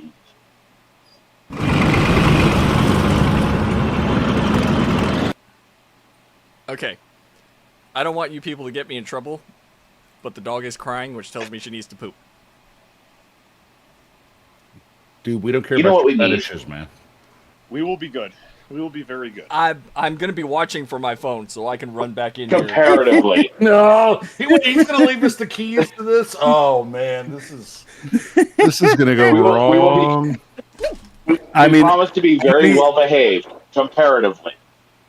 how many strikes Just does remember, it take to if delete anything a happens to channel? me, it happens to all of you too. It's on our channel. Yeah, it's not on our channel. My channel's growing again because I'm doing Lord of the Rings streams. Hey, Octavius, Yeah, does it come in white? I come in white. I was really hoping you would answer exactly that. Thank you. Thank you for meeting my expectations. So, serious question here, fellas. Serious question. I'm sure you've already discussed it, but I came in late, obviously, in white. In white. What's your feelings on the current political climate in the US? Australia needs to step up and do more. I mean, Oh, no, agreed. But Unironically, I think Australia is one of the few places that doesn't really need to do much more because its backyard is relatively secure because of a little bit more forest in Indonesia, but aside from that, I think Australia is kind of like No. They need to join NATO and they need to pitch in. well, they Why? can't join NATO because NATO is the North Atlantic Treaty Organization, and it's not possible. No fucking are- excuses. They are a what is it called? An associate member, just like we are. I'm fine with you, dude. Yep. I think this is finally the training wheels are getting knocked off, and Europe is going to have to put up or shut up. Yeah. That's an interesting point of view. I mean, Europe has been putting up a lot. No, not really. Actually, if you I heard it recently come out that apparently only 40 tanks for like the British military are actually like properly available for combat operations. So if they got caught into a conflict right now, they would not be ready for it. Which the argument may be, well, what conflict? Yeah, would I mean they that's need to- what conflict that's would they Britain need though, to and fight? to What be conflict- fair, the British economy is so far in the toilet. It's Right. it's gone past the Espian. It's down into the fucking sewer system. Yeah. But yet they're like, oh, their we'll call it unemployment, 3 billion. their homelessness, their social safety net, it's all gone. Oh, absolutely. There's nothing there. I mean, they're so like. I watched a great video actually from an English dude the other day. If I could remember what it was called, I would tell you. But he went through, you know, if Britain was to increase, I think it was to about 2.7 or 2.8%. So they're just over 2 now. Yeah, they're shooting for 2.5. Right. Yeah, so if they were to increase to, I think it was like close to 3, yeah, there is a very, very easy way around it, which wouldn't take money from basically anywhere else. All it would do is like take away basically the incentives for being rich, right? So the richer you are, the more money you get out of the government, basically. So it takes that shit away, and that immediately goes on defense, and they'd be good to go. I mean, one of the biggest blunders they made in the last 15 years was the Queen Elizabeth class carriers. Yeah. To be fair, I mean, they paid for 3, they only got 2, and the 2 that they got are about as useful as a chocolate fucking teapot, especially Prince of Wales. Yeah. Also, I mean, they're great carriers, don't get me wrong. They're great carriers, but they can only take F-35Bs, which are the most expensive version of the F-35 project, and helicopters. They're a super carrier. They should be able to do a lot more than what they're doing. It's fucking retarded. I mean, they might as well have just bought a Concorde or a fucking Juan Carlos. Yeah, right? And that would have done the same job. And if the U.S. hadn't been subsidizing their existence and they had to actually show results, they most likely wouldn't have made those kinds of decisions. Kind of like, this is going to be a really out of left field. I need you to provide receipts on that. How has the U.S. been subsidizing their existence? By our overspending into NATO and the fact that because the United States has been a shield against various things going on in the world, the United States has filled the role of world police and has filled the role of expeditionary force for NATO and the Western world. So the rest of Europe has. And I'm why not saying they don't have that militaries. Why do you think that's the case? I'm not saying that they don't have militaries, and I'm not saying that they don't possess the means to do certain things. But the fact is, the United States has picked up a lot of the slack for Europe, which is why most of Europe is. Okay, so I'm gonna stop you there. I'm gonna stop you there. Now, you say picked up the slack, right? Yes. I say took the slack. Yeah, America didn't have to do any of it. They chose to do it. So, to say that, America is the world's great savior is a bit on the nose. I didn't say it was a great savior. No, you said they picked up the slack of defense for the world. We actually agree. Which is implying... No, for the West, for NATO. I didn't say the world. Same thing. No, not really. Latin America isn't the West. Africa's not the West. The Middle East isn't the West. Europe and the United States are the West. To correct one thing, we actually did agree to do just that in 1944. We agreed to pick up the slack. What we basically said is, you guys are giving up your colonies. You're going to scale back your militaries. You're going to stop beating the shit out of each other every time somebody looks at somebody wrong. The United States will take on the role of patrolling the seas, ensuring trade, and guaranteeing everybody is going to trade with everybody that wants to trade with everybody. We did actually agree. The problem was, I get the agreement was there. There's nuances that you're skipping over. I mean, America was in the position to do that. The American government itself was almost bankrupt, but America was not. America hadn't been bombed out of existence. But I'm literally saying, had we not, what then? It would have just went back to the same bullshit that would have been it's been happening for the last 500 years. Just countries beating the shit out of each other. I'm not arguing against that. I mean, you get two dudes in a room. I mean, look at what's going on with fucking, Russia and Ukraine. You get two dudes in a room and they're gonna fight because that's human nature, right? Putin wants Ukraine. Ukraine doesn't want to be part of Putin, so they fight. I mean, that's how all wars start. Yeah. Either that or my god's better than your god and go fuck yourself. Guys, I got That's the other to dip. reason. I got to dip for another commitment, but it was great talking to everybody. And remember, does it come in white? I totally come in white. But no, what I'm saying is that there are a lot of nuances which aren't taught in a certain country's history that really should be, which has given them a false impression of their importance on the world.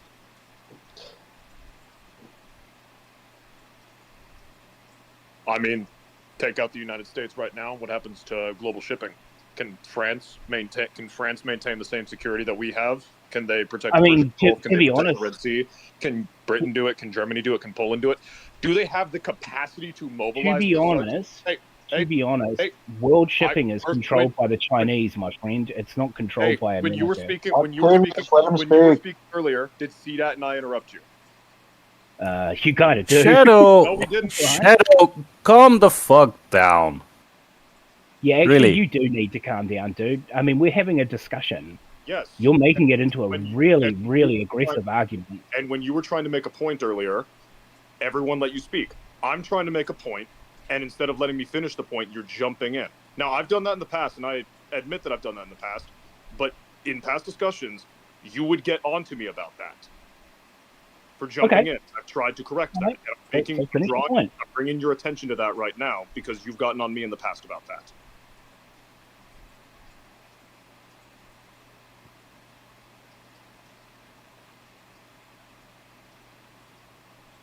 I'm waiting for you to finish your point. Okay. Yeah. So the point being, yes, other countries do have the potential to mobilize for such a role, but the fact is they do not. They have not. The current systems that they live under is because the United States has filled that role. And with the United States threatening to stop filling that role, many nations and many populations within those nations are freaking out because now they'll have to adjust their current situations to meet those standards. That was the point I was trying to make. Yes, Britain, France, that's Germany, a reasonable... but they're not it right now, and they don't want to because they haven't had to for decades. That is a reasonable point. Yep. I don't agree with it entirely, but it is a reasonable point. Yeah. I mean,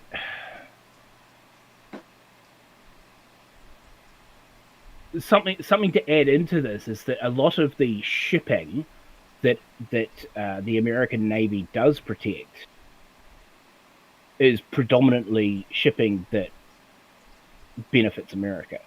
You need to factor that in as well. Yeah. So I mean, exactly like the colonies that Britain had, right? The Commonwealth. The exact reason why they protected their shipping, why they had the largest navy in the world for the longest time, is exactly why America does what it does. Oh, absolutely. There's a lot of people have been coming out online lately with very altruistic views on why America does what it does and why people need to step up and help out. I mean, the American hegemon is in the descendant at the moment, and it's not being helped at all by the people you have in the White House. Oh, yeah. I would say there are certain problems with the way we've managed things, and that requires a deconstruction of certain elements of our governing structure, which will cause short-term damage. And depending on how they correct those things, will determine whether or not the damage is long-term or only short-term. Wow, my dude, that was the most diplomatic way I've heard that said. I mean, that's like describing gang rape as a minor social deviation. Well, no, it's absolutely the case. We've had massive issues with spending. Like, I think it's I think if I remember right, it's $250 billion just disappears every year. It's not overspent. It's not like it just poof. It's a clerical error. Just $250 billion just disappeared from the United States budget. We were sending money. To be fair, now I know I'm interrupting, but I need to interrupt on this point because we'll get too far and it won't be relevant later. One of the biggest issues that America has, the American government has, is that it has so many different budgets. So my question is, like you say $250 billion disappeared, right? And it probably did from that budget. But it would have been moved to another budget, probably one of your black budgets. Possibly, but we don't know. And Well, that of course is you don't why- know, and you're never going to know about a black budget. I mean, your government has its dirty little fingers, every little finger and every little toe and every little stinking pie in London, right? I mean, you're all over the place. You're never going to be able to do a direct audit, which is why the Pentagon has never passed an audit, because they have so many different things going on. A lot of them can't be spoken about. So, agree to an extent on that. In regards to the money being used on black operations, just mark, in the case of, like, say, the Pentagon is spending money on special forces that can't be disclosed to the public, you just go, this is being part of operations that we cannot disclose at this time, but this is where the money is going. Something to that effect. The other point I was going to raise was the money that we were sending to various entities, like, for example, condoms to Gaza and Somalia, or even recently came out that we've been sending, I think it was 4 million. You sent condoms to Gaza? What the fucking point was that? Gaza and Somalia. Yeah, no, that's an actual fucking expenditure. I mean, Somalia, I get, right? But Gaza, I mean, what are they going to do? No, Use Gaza, fucking Somalia. waterproofing on the rifle barrels? I mean, Jesus. No, not Gaza, Palestine, Gaza, Somalia. A town in Somalia called Gaza. Oh, okay. All Twitter, right, Twitter heard the exact same thing, where it was like money, condoms being, I think it was like $50 million or 50 million condoms or something like that, being sent to Gaza. People lost their minds on Twitter, and then the Twitter notes, the commentary notes or whatever they're called, was like, no, this was Gaza, Somalia. I still don't agree with that to an extent, but well, I mean, Somalia is mostly Muslim as well, isn't it? Well, I mean, more of the fact that we're basically paying for another country's STD prevention rather than the country itself taking the initiative to correct that. So I want to interject. Yeah, but I mean, there's reasons why a Western nation, I'm not saying specifically America, because America's not the only one that does this sort of thing. I mean, Jesus, even we, little New Zealand, we send money for shit like that. Right. You know, I mean, there are reasons to do it, right? Oh, I mean, there are diseases to be wiped out. There's mass population control to be had. Yes. You know, there are reasons to do it. When we don't So have I want to interject real quick because I was listening to the whole exchange from the perspective of a non-military American taxpayer, right? Is that, and at least for me, which I'm 40 now, we have slowly devolved, right, from the world police view that a lot of the rest of the world has of us. And as that is degraded, the thing that's gone along with it is the average American's view on our own government has also degraded. So what we're seeing now is one of those things where we have no confidence. If the U.S. were to decide tomorrow to say, all right, we're going to go boots on the ground in the Ukraine, I have a funny feeling that a majority of the U.S. population is going to have zero faith in anything that we can do at this point. Just like they would have had zero faith under the Biden administration. Yeah. Because from our perspective, we have so many internal problems.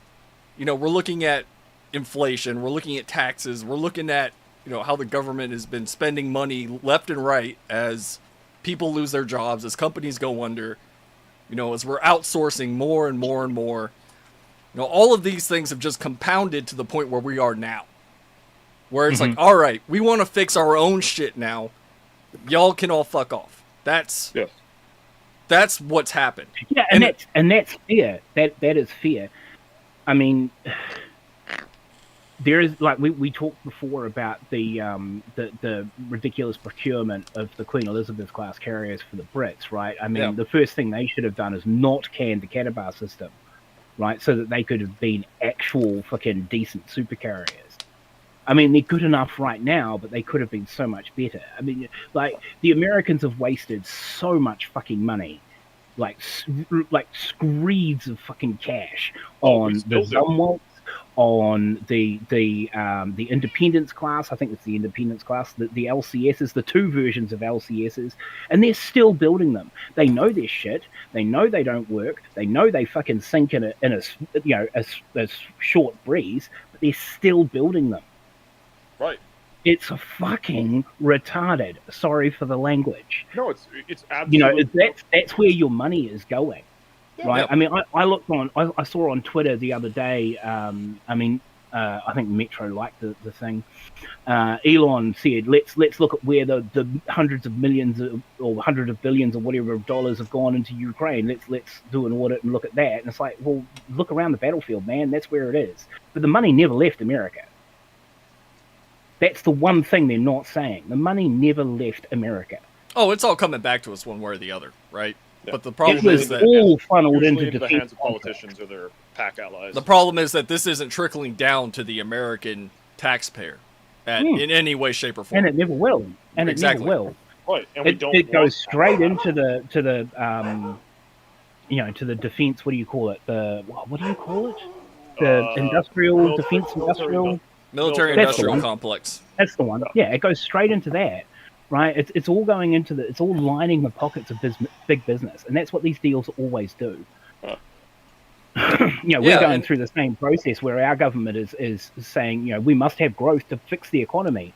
Well, growth isn't going to fix the economy, right? If you, like, as an example for tax cuts, if you give a rich person a tax cut, that money just goes into the bank and it sits there and it gathers dust and interest. If you give a tax cut to a poor person, if you give a poor person an extra $100 a week, they will immediately spend it. Right. They'll spend it on bills. They'll spend it on groceries. They'll spend it on shoes for the kids. They will immediately spend it. And that immediately goes back into the economy, which fixes the economy. But they never do that. They only ever look at rich people because they think rich people are the way to go.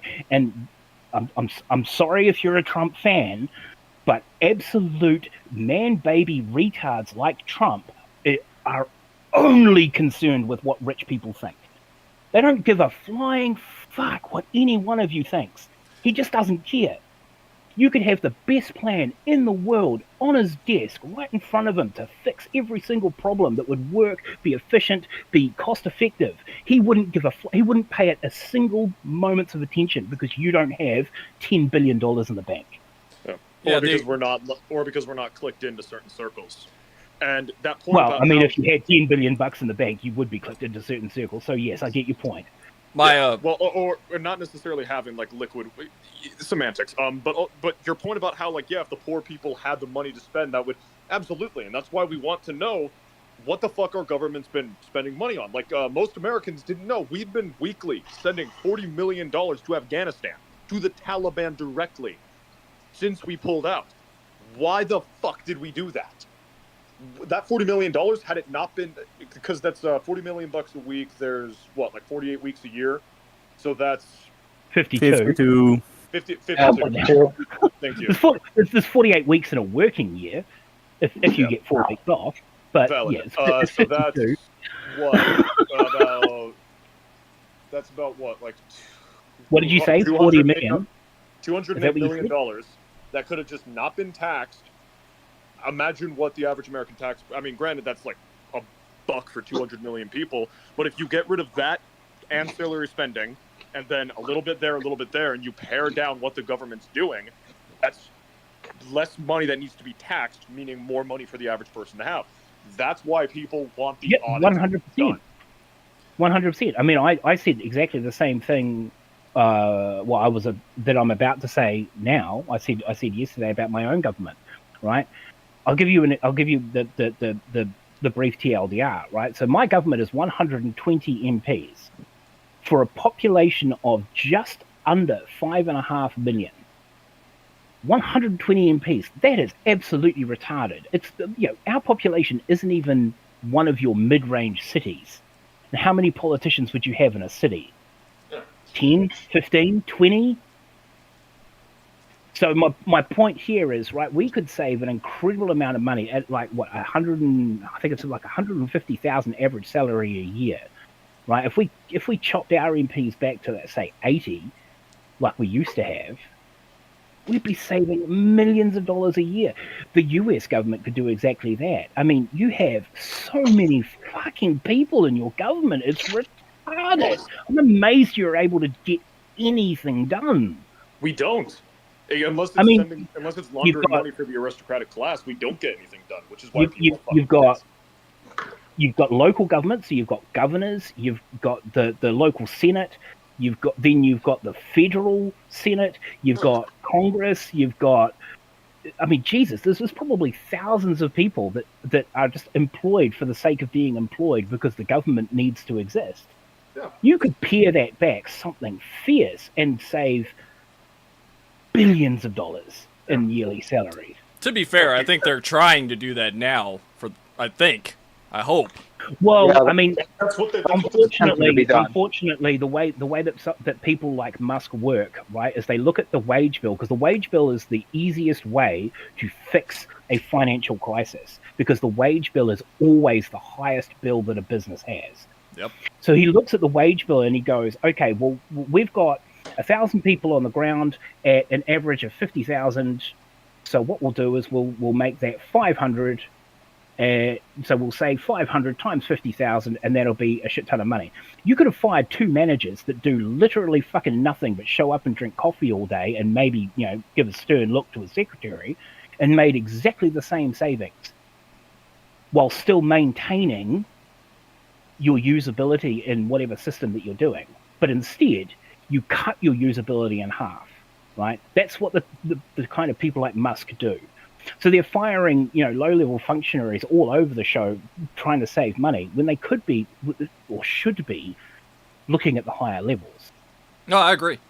And to go to your description of Trump, sorry if this all sounds very socialist. I mean, no. I suppose I'm a little bit socialist, but my grandfather, Vietnam combat vet, he voted for Trump, and hell, I voted for Trump, but there's reasons.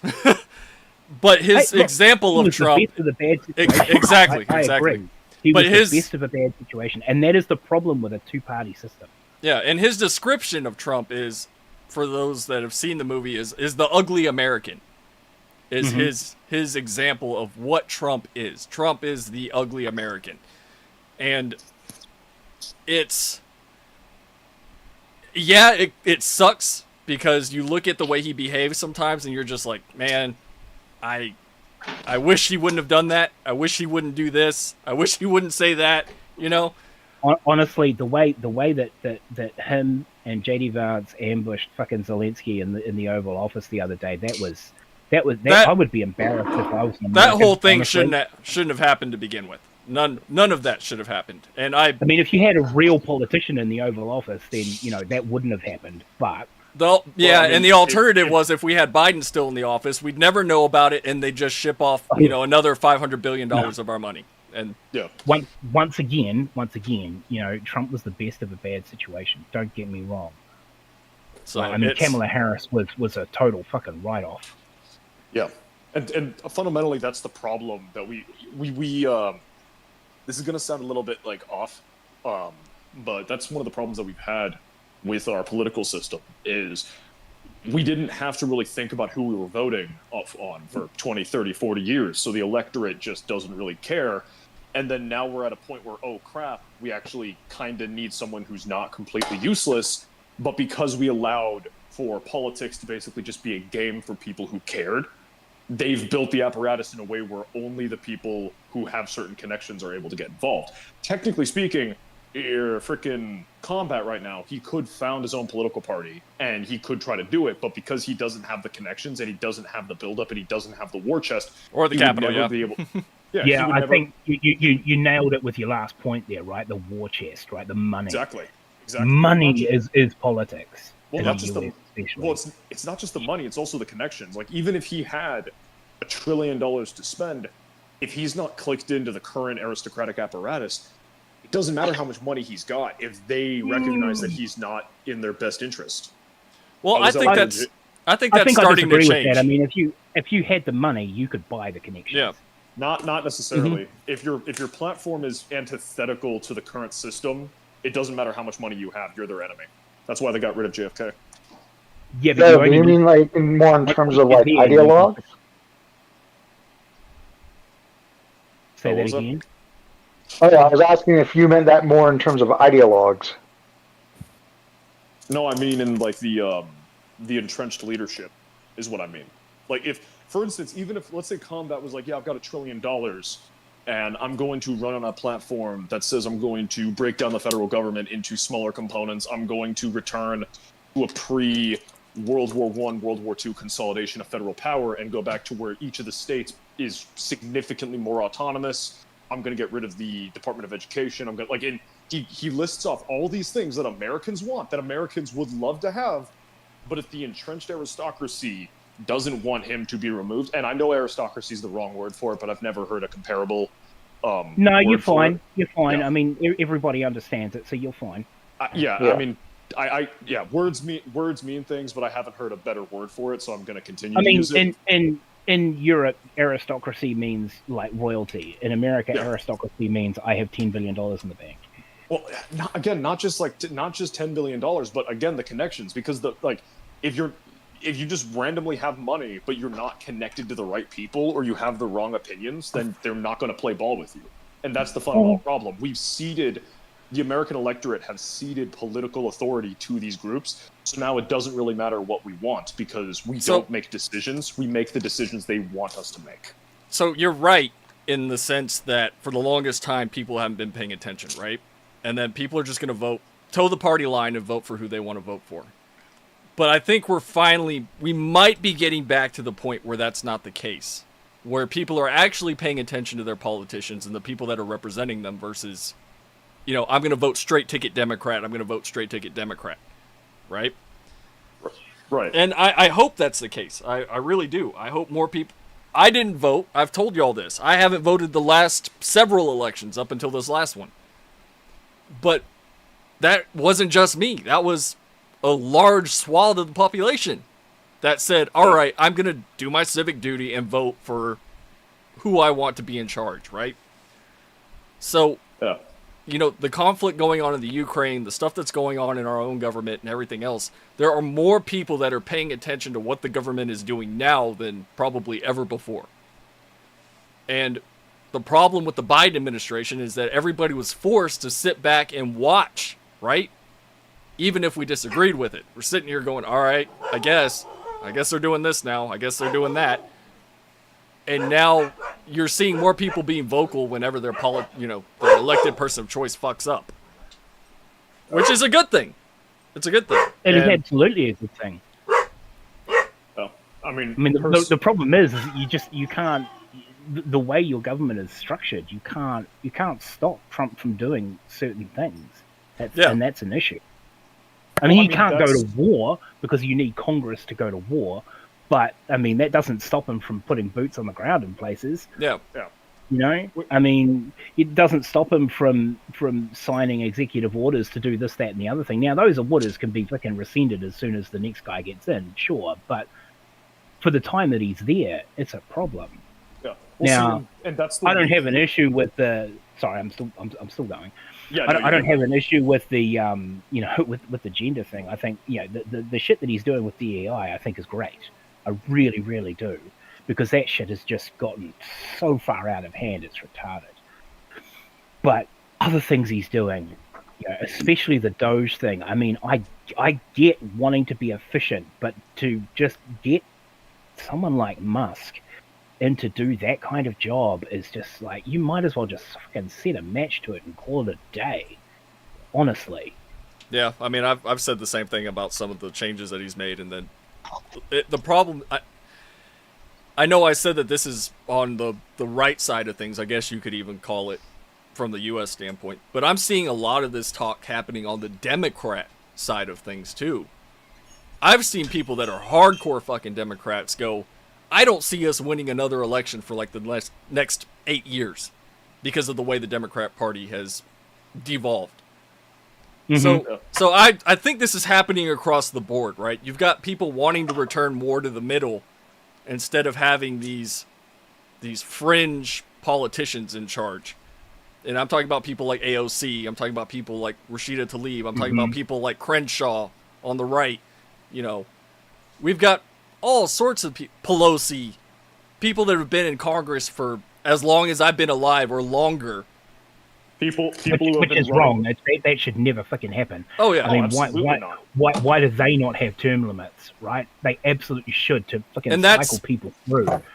That's what I think Shadow means by the aristocracy, or these people like Pelosi, these people like Schumer, these people that have been in office for God knows how long, just raking in dough. Fucking Graham. Lindsey Graham. Slight correction. I don't necessarily mean the politicians. Most of them are just tools. I mean the people who are like. No, but they are, as you said, tools, right? And, Yeah, and the people you're talking about put them there. Yeah, there are some who are And keep them there. Yeah, like the Clintons, for instance, or like the Clintons are absolutely members of it. But like someone like AOC, she's not the aristocracy. She's just a tool for them to use. No. Pelosi Yeah, is well, I just a mean, tool. I think the first real aristocracy, dynasty or whatever you want to call it, to really come out was the Kennedys. Oh, Yeah. but that's the first. That's the first one we saw. I'll give you that. That's the first one. Yeah, we know. that's what I mean. That's what I mean. The first, Yeah. the first really blatant, image Yeah. of it. These people that have been I mean, entrenched let's not for forget that decades. Kennedy was a fan of fucking Hitler. Not John F. Kennedy, his dad. His dad was a fan of Hitler. Don't forget that. Oh. Oh. They didn't want any part of the war. But you know, all of this boils down to the American sentiment, right? When going back to the subject of Ukraine, and I think your average American is just tired of being of having more complications in their lives, right? Versus us wanting to fix somewhere else. And you know, that's evident even here, where not even 4 or 5 years ago, the average median income to buy a home here was about 80 grand, right? You'd have to be making 80 grand, and the odds of you getting a house were good. Now I think it's something like 110, 120 a year to get a house. Yeah, I mean, And- we suffer the same problem. Our average house prices have gone from about 150 to 200,000 to closer to $1 million, and that's in a city like mine, which is just retarded. Yeah. And you look at some of these home builders, and I see this by my job all the time, where, you know, they'll start building these shoebox houses, right? And you look at them, you don't get a front yard, there's no backyard, there's barely a driveway. The thing is literally 2 inches from your neighbor, and it's $350,000. So all of these things are there sitting empty, right? With the exception of a handful of people that have bought them for whatever reason, but they're all empty. And then the money you do make, try to save up. You can't do that because it's being taken from you by the government. Which, yeah, you know, it's supposed to do things for the system. It's supposed to benefit the country. But then you have instances like East Palestine. You have instances like Maui. You have instances like South Carolina, where the money that was supposed to help in cases of disasters doesn't get used. Even I in don't have- California. Yeah, California like the fires too. In California, yeah, exactly. Like I don't have I only have like one personal connection in regards to any of these, but I've got a buddy who he mentioned this many times on streams. Caucasian Sasquatch, if you want to go check him out. I don't remember which streams he's mentioned this on, but on multiple streams, he would discuss how like FEMA would show up, they would say we're here to help, and then just never come back. He never received. Now, granted, he was relatively spared from the worst of the damage, but even he like his town was without water, without internet, without water. And it was either they being a bunch of rednecks who had most of that stuff ready in case of an emergency, fixing it themselves, or third parties unrelated to FEMA coming in to fix things. Meanwhile, we have money to go to Ukraine. We have money for Israel. We have money for Gaza and Somalia for their condoms. We have money for an Iraqi Muppet show. But we don't have money for homes in Maui that burned down. We don't have money for homes in California that burned down. Etc. And yet, if you if you were if you had an Air Force base there, or an Army base, or a Navy base, or I don't know, some kind of large reactor, or something really big infrastructure-wise, you would be fixed immediately. Oh. If you're not And important, it actually gets Go ahead, Pug. it actually gets worse. It actually gets worse than that because, oh yeah, you can have all the like cisterns and equipment and shit like that to fix things, but half the time they come along and tell you, no, no, no, no, no, you're not allowed to fix it yourself. Yeah. Mm-hmm. Yeah, the same thing happened here when we had that So, huge freeze that they took out half the actively- state. They actively prevent people. That's my thing with the United States government. Ever since, and I do kind of harp on this, and I don't think anybody here has actually really heard me harp on this. But my friends are sick of it. Ever since the Patriot Act was enacted, and even a little before, but it really ramped up with the Patriot Act. And it hasn't let up, even though the Patriot Act is no longer law. Aspects of that mentality and that political culture are still around. The government cannot afford any form of independence by its citizens. Politically, they cannot afford it. Oh. They need their citizens to be reliant on them. Why do you think we see these movements like, defund the police, but at the same time you're not allowed to protect yourself? Yeah. Like what California just fucking did. Yeah. Yeah, but dude, to be fair, California's a write-off. Why do you think? I mean, if America is the laughing stock of the world, California is its Why do you clown. think? Why do you think I am so? I mean, I'm not libertarian is in the sense of the Libertarian Party. I am anti-authoritarian because historically, I have seen what authoritarian regimes do. I don't care if you're a fucking communist, a fascist, a Nazi. You can all go jump off a fucking cliff for all I care. Yep. This is why I think that FDR was the worst president of the 20th century. Yeah, I think you and I talked Because about he that put last into- time. That's an interesting call. Well, you said earlier the problem with the two-party system, FDR pushing through the New Deal, was what laid that in legal concrete. Mm-hmm. So I mean, I stand it's by led that. I think directly. It's led as large as America, only having a two-party system is complete lunacy. It's complete lunacy. Yeah, I mean that's what laid that down. I mean, before that, yes, even before the Civil War, the Democrats and Republicans were the two dominant parties, but you had this plethora of other parties that they had to court to get shit passed through Congress. Yeah. Don't you guys have independence as well? I thought you guys had independence. Is that not a thing anymore?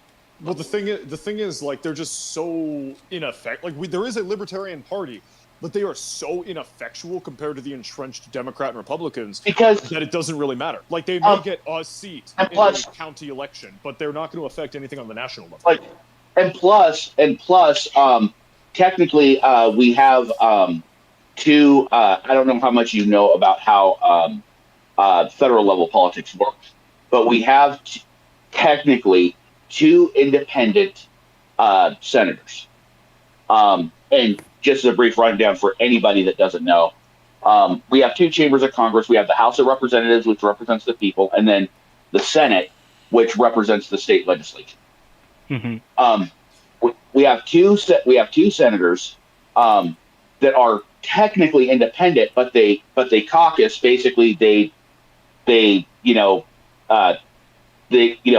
circle jerk with the Democrats. Bernie Sanders, and I can't remember the guy, but he's from Maine. Those are the two.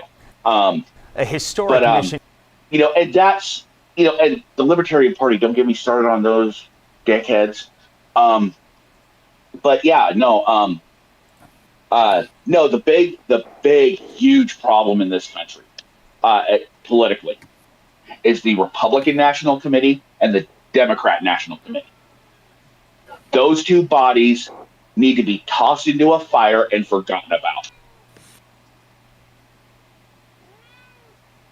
Because they are only there to reinforce and basically enforce the two-party system. That's the only reason why they exist. Yep.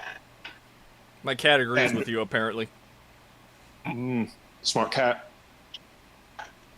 You agree? So, well, I tell you what. So circling right back to my question, I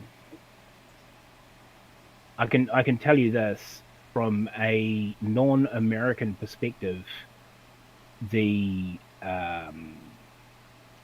current antics in U.S. politics has shaken confidence in the world order, right?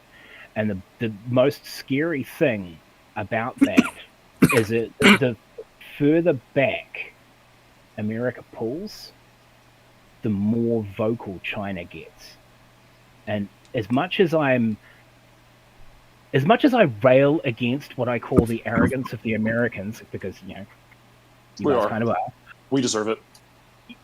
As much as I rail against that, I would much prefer to deal with Americans than the Chinese. I mean, I said it to a guy the other day, right? If you think, if you think that dealing with the American hegemon or the China hegemon, right, one of them just wants to strip mine the fucking world so they can eat today without any concern for tomorrow, and the other is the Americans.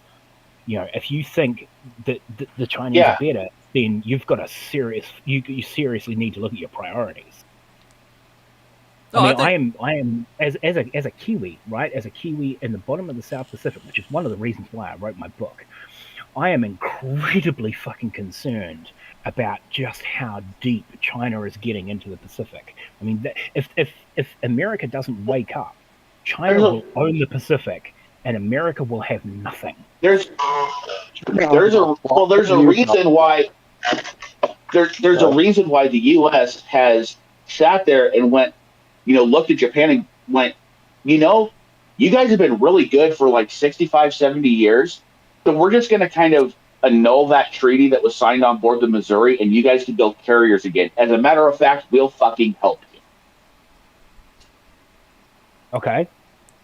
I mean, I don't see too much problem with that because they're concerned. Yeah, I mean, they're concerned because they can no longer, especially with Trump in the White House, they can no longer absolutely 100% depend on the fact that America will help them if they get in trouble.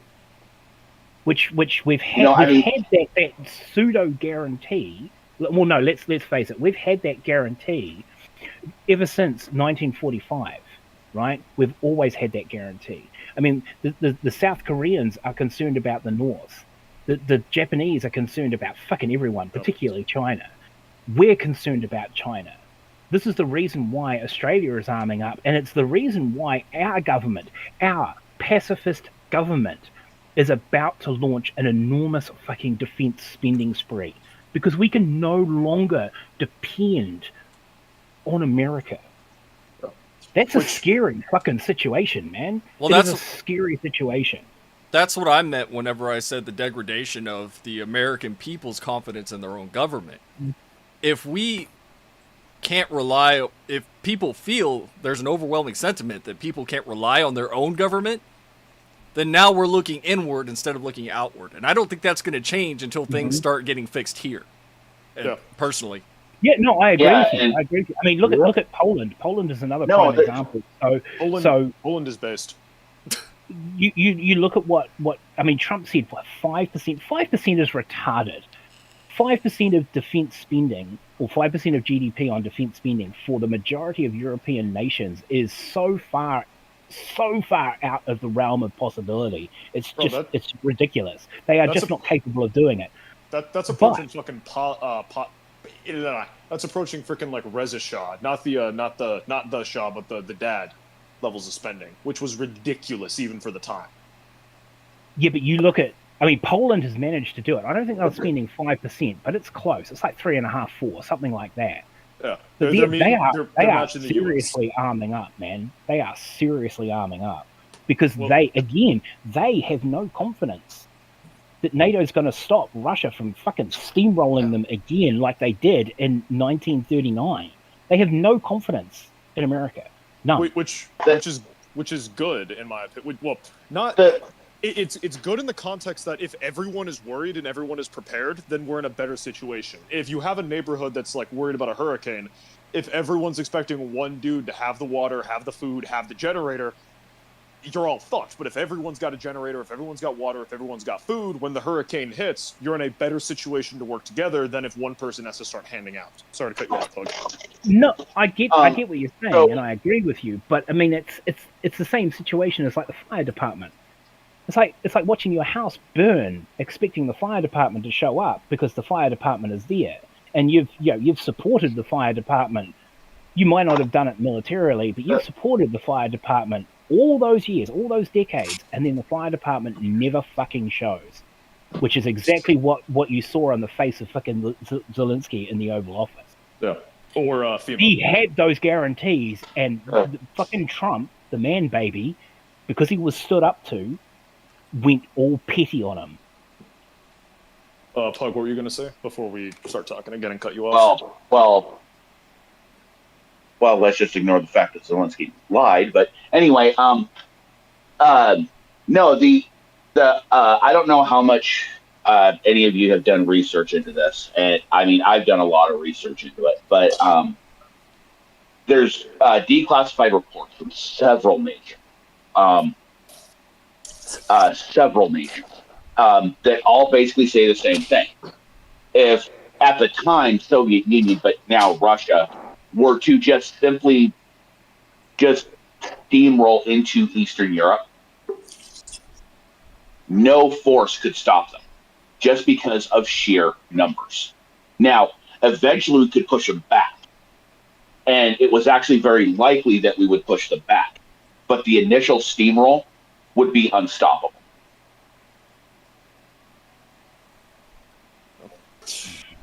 Well, I mean, I don't know if that's the case anymore, though. I mean, look at the Ukraine situation. I mean, little Ukraine stopped them.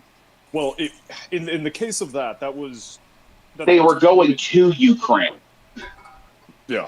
Well, also in the case of the they were planning on stopping in Ukraine anyway. So. And in the case of Ukraine, that was a combination of factors. One of the major ones being their intelligence apparatus completely failed them in regards to certain things. Like, they were not expecting the Ukrainians to be as developed as they were. They were expecting far more popular support from the local population. Then also, their logistical train was not at all equipped, prepared, or trained for what they were expecting. Don't get me wrong. I'm well aware of this, but I mean, we were also told how amazing Russian gear was, and we were told that the Russians had thousands of active T-14s. We were told a lot of things. Yeah, and if you just look at the freaking Georgian War, you would realize just how much they were having to completely rebuild effectively from their starting point. Like, they go from the 90s where they completely collapse, they lose large amounts of their stocks, to Ukraine, Belarus, corruption, etc. To 2008 happens, where they're having to steal sat phones from journalists to even have a command and control system for their military operations. And I mean, compared to where they were in 2008, it looks like they've done a lot and should be commended for what they've done. But at the same time, anyone who was expecting Russia then to be a major power was buying into boomer fear-mongering. Now that they've figured out certain kinks and understand how to fight a conventional war, I think they would. We definitely, if we had the stomach to keep if we had the stomach to keep in a pitched fight with them, then we would eventually grind them down due to the entire world fighting them and having better industry, as well as way more population. But it comes down to the stomach. And given the shit in England, given the shit in France, given the shit in Germany, given the shit in America, where pretty much everyone, for whether you're right or left, does not care about their government, does not trust their government, I don't know if we would be able to effectively mobilize a population to wage the kind of warfare that fighting Russia in the modern day would be. Because it's basically World War I, but with missiles, or not missiles, with artillery that you can fly yourself into the fucking trench. Well, here's a major. I would say a major problem. You go. Now, mine's just a quick observation: is that nobody, and I've brought this up multiple times, is that everyone knows what the alternative to this conflict is, which is somebody outside of Ukraine declaring war on Russia, right? Either the U.S. or Britain or France, Germany, whoever the fuck. But nobody wants to commit to that because, and we all know what that would mean for the rest of the world, as you know, as it would even affect Alfarius there in New Zealand. It would affect everyone. For any one of these countries to finally go, all right, we're putting boots on the ground, we're at war with you now. It's gonna put things in motion that we can't unfuck. Yeah, you're not wrong. You're not wrong. I mean, the way I see it, you've got as soon as someone goes in with Russia, right? So NATO's off the table because if someone went in, then they're not being attacked, right? So Article 5 is not a thing. But it would start a domino that just could not be stopped. I mean, Britain and Russia get involved, then France gets involved, then Germany gets involved. Poland's already there because Poland doesn't want, 1939 ever again. But then the Russia calls in North Korea, China, Iran, possibly Pakistan as well. Pakistan gets involved, so India gets involved. Now we've got the Indian Ocean involved. Now we've got Southeast Asia involved. Now we've got us, the Australians. It's just dominoes all over the fucking show. Oh. And within minutes, the world would be devastated. Yeah, and that's only military power. Remember, China owns. Sorry, Pug, you go, man. You go. Yeah, we've all been cutting you off. And what people forget is, actually, I think the guy's dead now. The Pakistani general that put a halt to this, did so in the 90s, and he's dead now, I think, old age. But India and Pakistan fucking hate each other, and they both have nukes. Yeah. Yeah, absolutely they do. 100% they do. Yeah. And I tell you what, China has so much money into Pakistan that Pakistan has no choice but to side with China. Yeah. Regardless of what they want I don't to do, know. they have no choice but to side with China. And they have an enormous fucking military. It is enormous. You have no idea how big their fucking military is. I know Shadow wasn't even around in the 90s, but the rest of you, I don't know how cognizant you were of the news in the 90s, but we had just gotten over the Cold War. The Soviet Union dissolved, Berlin Wall fell, the world was breathing a sigh of relief. And then all of a sudden, when the wall came down, man. these two nations in Southern Asia, who are well known for hating each other and fighting tooth and nail all the time, suddenly get nukes. Mm-hmm. The world's collective asshole instantly tightened up. Oh, absolutely. Absolutely. I mean, it certainly wasn't helped in, 71, 72, when, what did they call it? Fucking East Pakistan broke away and became Bangladesh. That became, there was a whole bunch of fucking mess going on there. Pretty sure that was 72. It was early 70s. Right. I think that sounds about right. And then on the topic of calling people in, something a lot of people don't talk about is the fact that China is either the straight up owner or the majority shareholder owner of ports in Sri Lanka, Mexico, Brazil, many other places, South Africa, Venezuela. I didn't even start listing the fucking South American nations. Yeah, exactly. So even if they don't go from even if they don't approach it from a military angle, China has major hands in the world's world economy. Now they don't. This is what I was trying to say. Sorry, I know I'm interrupting you again, but this is what I was trying to say to you before. The Americans have boats on the water. They have the tonnage, but they don't have the numbers, right? But they don't control the shipping. China controls the shipping because Chinese companies, which are all roads lead back to freaking Rome, they're all owned by the CCP. They own ports fucking everywhere. They own ports. They own logistical chains. They own power structures. They own fucking everything everywhere. Yeah. And then you go into the fact that now they are, I mean, I think they've been doing it subtly for the last decades, but I have no actual money trail. But now we know for a fact that they are actively colonizing the American culture sphere. Look at Black Myth Wukong. Look at Marvel Rivals. Compare that to the American gaming industry. Like they, you look at your buddy Musk, right? He's one of the biggest fucking Chinese spies you could come across. We don't need aircraft carriers. Aircraft carriers are obsolete. F-35s are obsolete. Yeah. If aircraft carriers were obsolete, Elon, why the fuck do the Chinese want them? Why are they building them? Well, absolutely. Or the fact that I can't remember his name, but one of our senators, and if I go on Wikipedia, I'd be able to find this quick. One of our fucking senators is married to the daughter of one of the biggest Chinese shipping moguls. One of the people who has a direct line to Xi. So your happy wife, happy life is directly tied to making Xi happy. This is what the Chinese do, man. This is what the Chinese do. It is fifth column fucking tactics all the time. They don't necessarily get you on the battlefield. That they already own you. Yeah, no, they fucking wrote a book about it in the 90s. They fucking wrote what they were going to do. I still have not pulled the trigger and bought a copy yet. I want to read it at some point, but I've read the summary.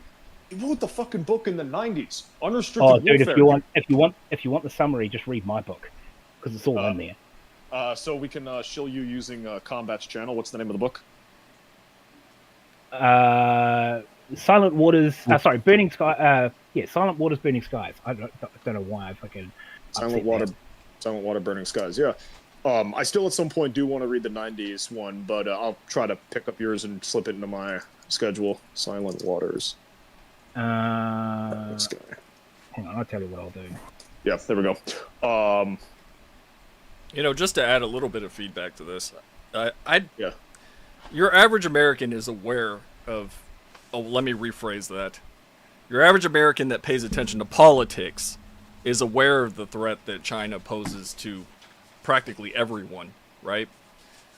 And I think at one point, and I only saw one person mention this, and that was somebody saying that Trump doesn't want to focus on Russia because he wants to focus on China.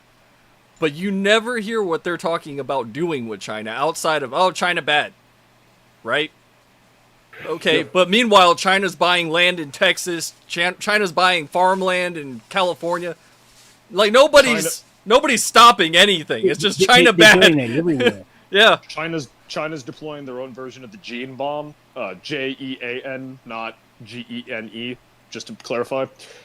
In TikTok, in Marvel Rivals, in Black Myth Wukong, they're starting to get into the movie sphere, music. Like they have culturally and they have for a while been economically colonizing us. They're starting to culturally colonize us. It'll get to the point where even if we wanted to fight, you wouldn't be able to mobilize. You wouldn't be able to mobilize the American people in the same way that you couldn't mobilize the Russians to resist the Americans after we gave them Pizza Hut and jeans. Well, gross oversimplification. I'm fully aware, but it's no. You're not far wrong, right? But I'm going to take it a step further, right? So in 1940, 1941, December 7th, 1941, when the Japanese fleet attacked Pearl Harbor, which was a miracle all unto itself, given the distance between the two nations. The American people got so upset because a boat got scratched that they went to war with the Japanese. Now, that's a TLDR.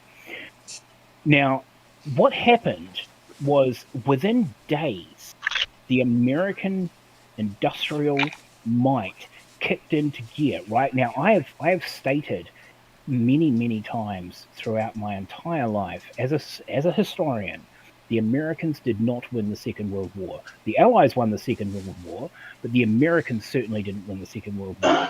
The Allies could have done without the American numbers, but they could not have done without the American industrial might. Yep. And a prime example of that is the Rolls-Royce Merlin engine that was in the Spitfire, which was arguably the best fighter aircraft at the time. It was the best engine produced at the time. Every time the RAF wanted to make a bigger plane, they just put more Spitfires together, right? 1 Spitfire, 2 Spitfires for the Mosquito, 4 Spitfires for the fucking Lancaster, right? That's basically how it worked. Now, the British could not make enough engines. Here comes Packard. Packard built the Rolls-Royce Merlin engine, right? The P-51 Mustang, which the Americans claim is the best fighter in all of existence, it was good.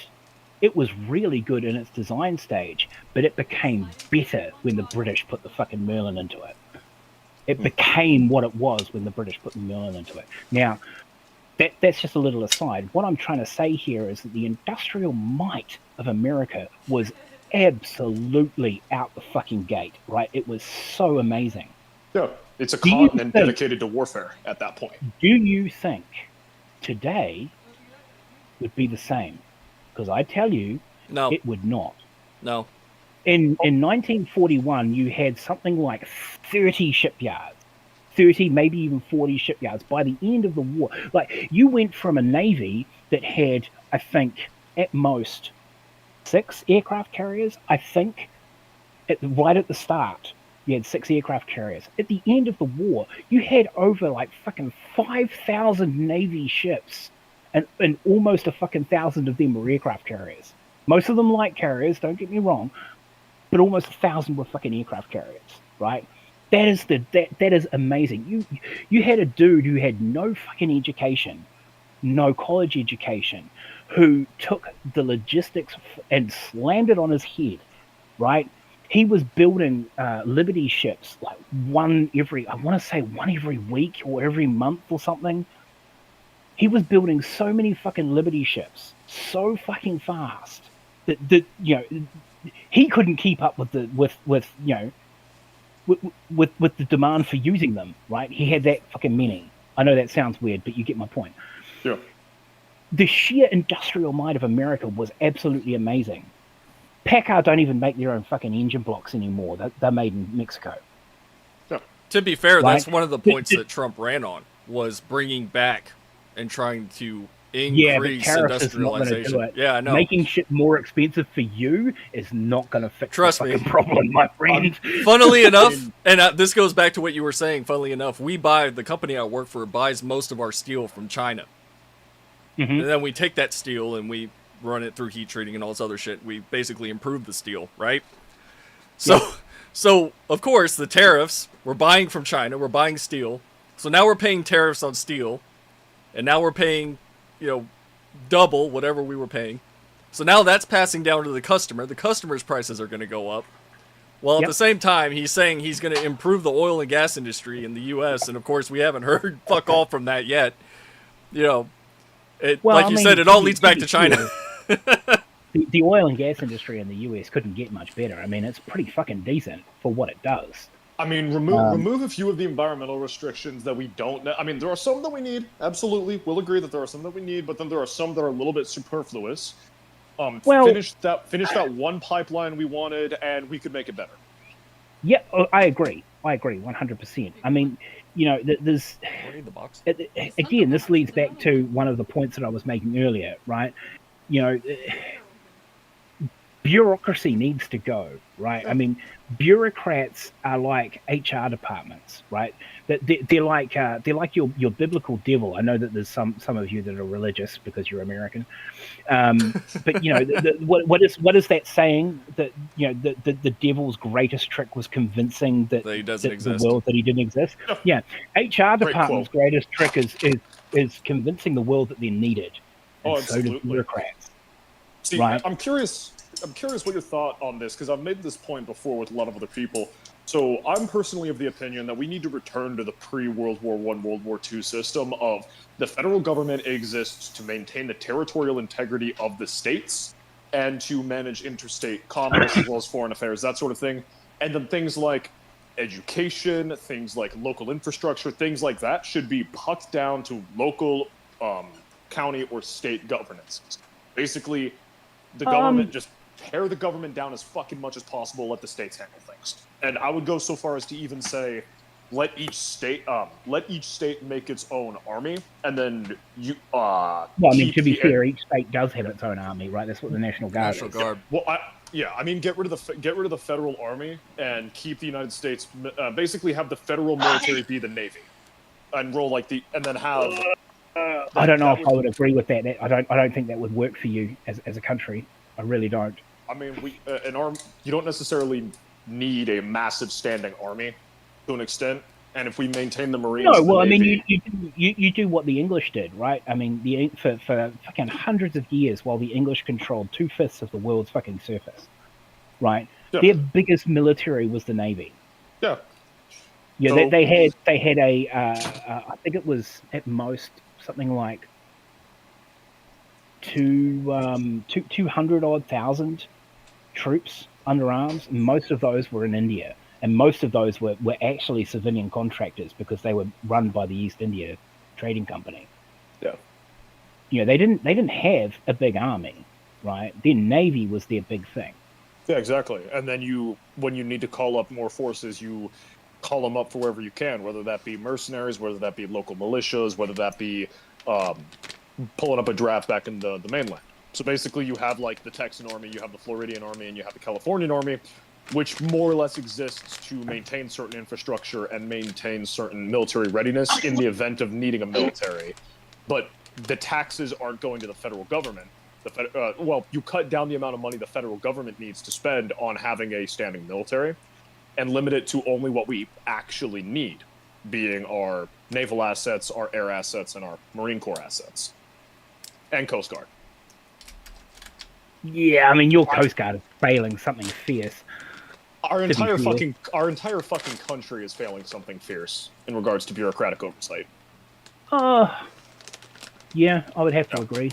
Yeah, now this opinion is one that I'm like, it's something I'm thinking about mostly because I don't like the current system, but if someone's got a good counter argument, this is one of those things where I'm like, yeah, no, if I'm presented with a good enough counter argument, because this is something that may just not be tenable in the modern world, but it did work. Okay, so the reason why I say you need to have a standing army is because when situations like, I mean, forgetting things like disaster relief, which is what militaries have been used for a lot as well. But like, if a brushfire war, say, a good example would be Korea, right? So when one nation was attacked or whatever, right, you need to be able to pull forces immediately. Just say, hey, right, look, you boys, you need to go.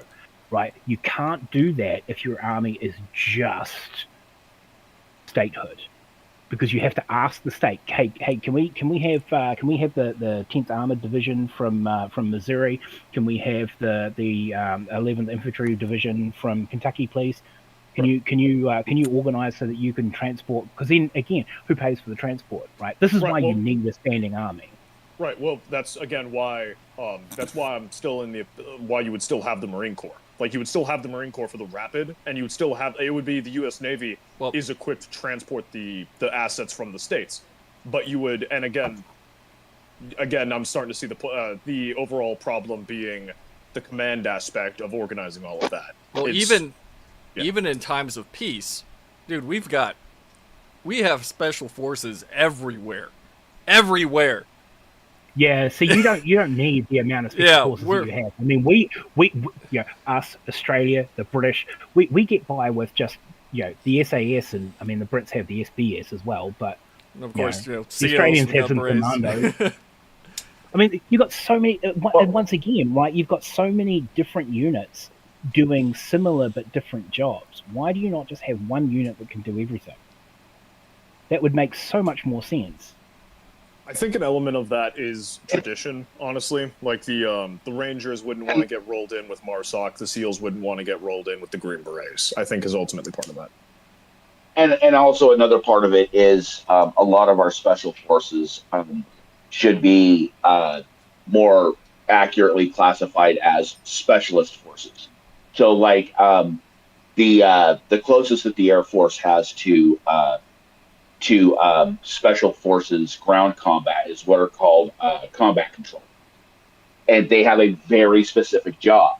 They sit there and they embed with, say, like a Navy SEAL unit, and when that SEAL unit needs air support, this is an Air Force person sitting there going, "Hey, yeah, bring bring some shit to bomb these guys over here,"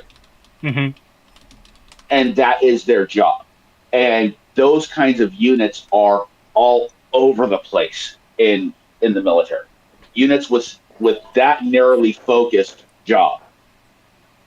Just to interject here, a good movie that just came out recently that deals exactly with that is was it Land of Bad? I think it's called on Netflix. I don't have Netflix. What did you call it? Land of Bad? Yeah, it's Land of Bad. But it's Bad. Yeah, it's as Pug put it, it's a combat controller embedded with a bunch of other guys doing exactly that. Oh yeah. I can tell. I can just tell by the thought. Yeah, this is gonna be what I watch tonight. Yeah, it's a good movie, dude. Liam Hemsworth and Russell Crowe. That's I mean, yeah. I'm gonna see if I can find that. Russell Crowe is a fucking. Those are the only two words you needed to tell me that this is gonna be great. I love him. Yeah, Gladiator was great. Noah was fucking fantastic. I love Russell Crowe. It's a good. I hated Noah, but then I'm not religious. So. It's a fun U.S. military movie. Let me put it that way. But, Pug, I didn't know if you were going to keep going off of that when talking about Force Recon and SEALs that's and just, everything else. No, that's just there's like niche units all over the place in the U.S. military, like combat. Oh no, absolutely. Combat controller, mainly because of John Chapman is probably the most famous. Yeah.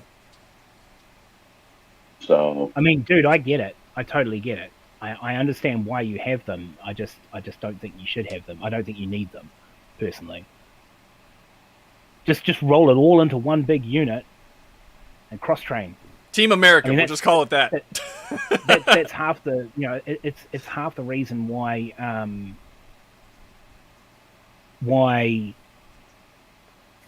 you're, I don't want to say this in a dickish way. Don't worry, it's probably not dickish. And if it is, we'll just let you. Well, it's the difference between say our army. Now I know our army is small. Don't get me wrong, but it's the difference between our army and your army, right? Our soldiers can literally do fucking anything because they're trained to do everything. If they need to fix the vehicle they're in, they can do it. If they need to, stand a post, they can do it. If they need to fucking disarm a fucking IED, they can do it, right? Because they're trained to do literally fucking everything. Whereas in your army, if you need to get rid of an IED, you got to call in the EOD. If you need to fix a fucking truck, you got to call the motor pool. You see where I'm going with that? There's not enough cross training in your military. Now, the Marines are different, right? The Marines are a proper fucking unit because, again, they are cross-trained to do fucking everything, and it's awesome. Yeah, because they're the United States. They're the U.S.'s attack dogs. And I think part of the reason is you want a slavering attack dog. You want something that's going to kill what you want dead. Yeah, it's literally. I think part of the reason why. If with an expeditionary force, you want them to be self-sufficient until you can resupply them. 100% correct. That is a much better way of phrasing it. Thank you, Metro. I think part of the reason why the U.S. military has such specialist units is it partially comes from post World War II thinking, and I specifically look at the Air Force for this because the United States Air Force was originally part of the Army, and it was up until after World War II. It was, if I remember right, it was originally called the United States Army Air Corps. Then, during World War II, the name changed to the United States Army Air Force. And then after, it was split off into its own branch because it was seen as such a specialized area of military capability. And I think that mentality kind of bled into all of the branches, because what you started seeing happening was, you used to have like Navy demolitions people. They were called frogmen. Yep, They eventually became the Navy SEALs. And that kind of thing happened across all the branches of the military. The only major branch that really didn't have this, because their role in itself was niche, was the Coast Guard.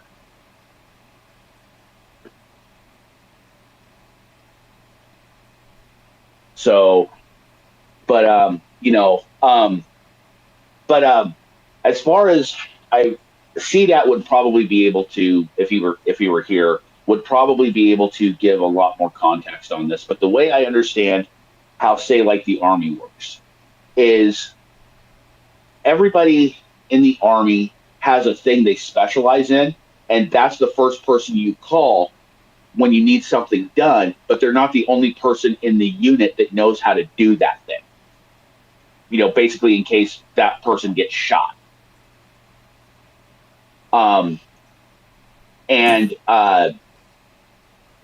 So like, you'll have multiple people trained, in say, a squad or a platoon, trained in demolitions, or, trained as, at least first aid level medics, or, stuff like that. No, I get you. Yeah. And that's where the cross training is. Then you get people like say like Army Rangers, where that cross training is more ubiquitous across the unit. And that's why Rangers, even though they're a big force, comparatively speaking, by special forces standards, that's why they stand out from regular Army. It's because that cross training is more intensive with them. They're kind of, the Rangers were kind of designed to be like the Army's version of the Marine Corps. So, because the U.S. military realized that capability was needed on a broader scale. And if I remember right, the Rangers were actually come up with as a intermediary force, because they would use the Marines to do initial landings, set stuff up, and stay there until they could be relieved. And then the relief was going to be the Rangers and then the regular Army, once they could get everything mobilized. If I remember how the setup was going. Yeah, I mean, that's basically, basically the TLDR of it, for sure. Yeah. I mean, Rangers lead the way. Yeah. And then if the Marines are unavailable, then, the Rangers are that opening force. And then don't get me started in fucking Nicaragua, where the U.S. military grossly misused both the SEALs and the Rangers. That was a shit show. Well, as much as I love all of you, and we started early, I am going to have to kill the stream. Because the dogs are shitting the bed. No, they're not shitting the bed yet. I actually got some stuff to do. So it was actually a good thing that we started early. Oh, no, this was really good. What's wrong with you? Didn't we not scream enough racial slurs for you? No, I think we reached. We'll do better next time. I promise. The slur quota has been met. Hey, look, just remember, right? It ain't right unless it comes in white. Jesus Christ! Can we put that? We'll put it on So a t-shirt. you are indeed right. Oh, sorry, Metro. Yeah, I was like, I think there's only... You're in the white. No, our resident Kiwi is then indeed right to the fullest extent. That was probably good timing because I just heard my wife screech. So I don't know what just happened. Take care. Well, your wife screeched, so. Anyway. All right, good talk, guys. All right, mate. Later. Take care.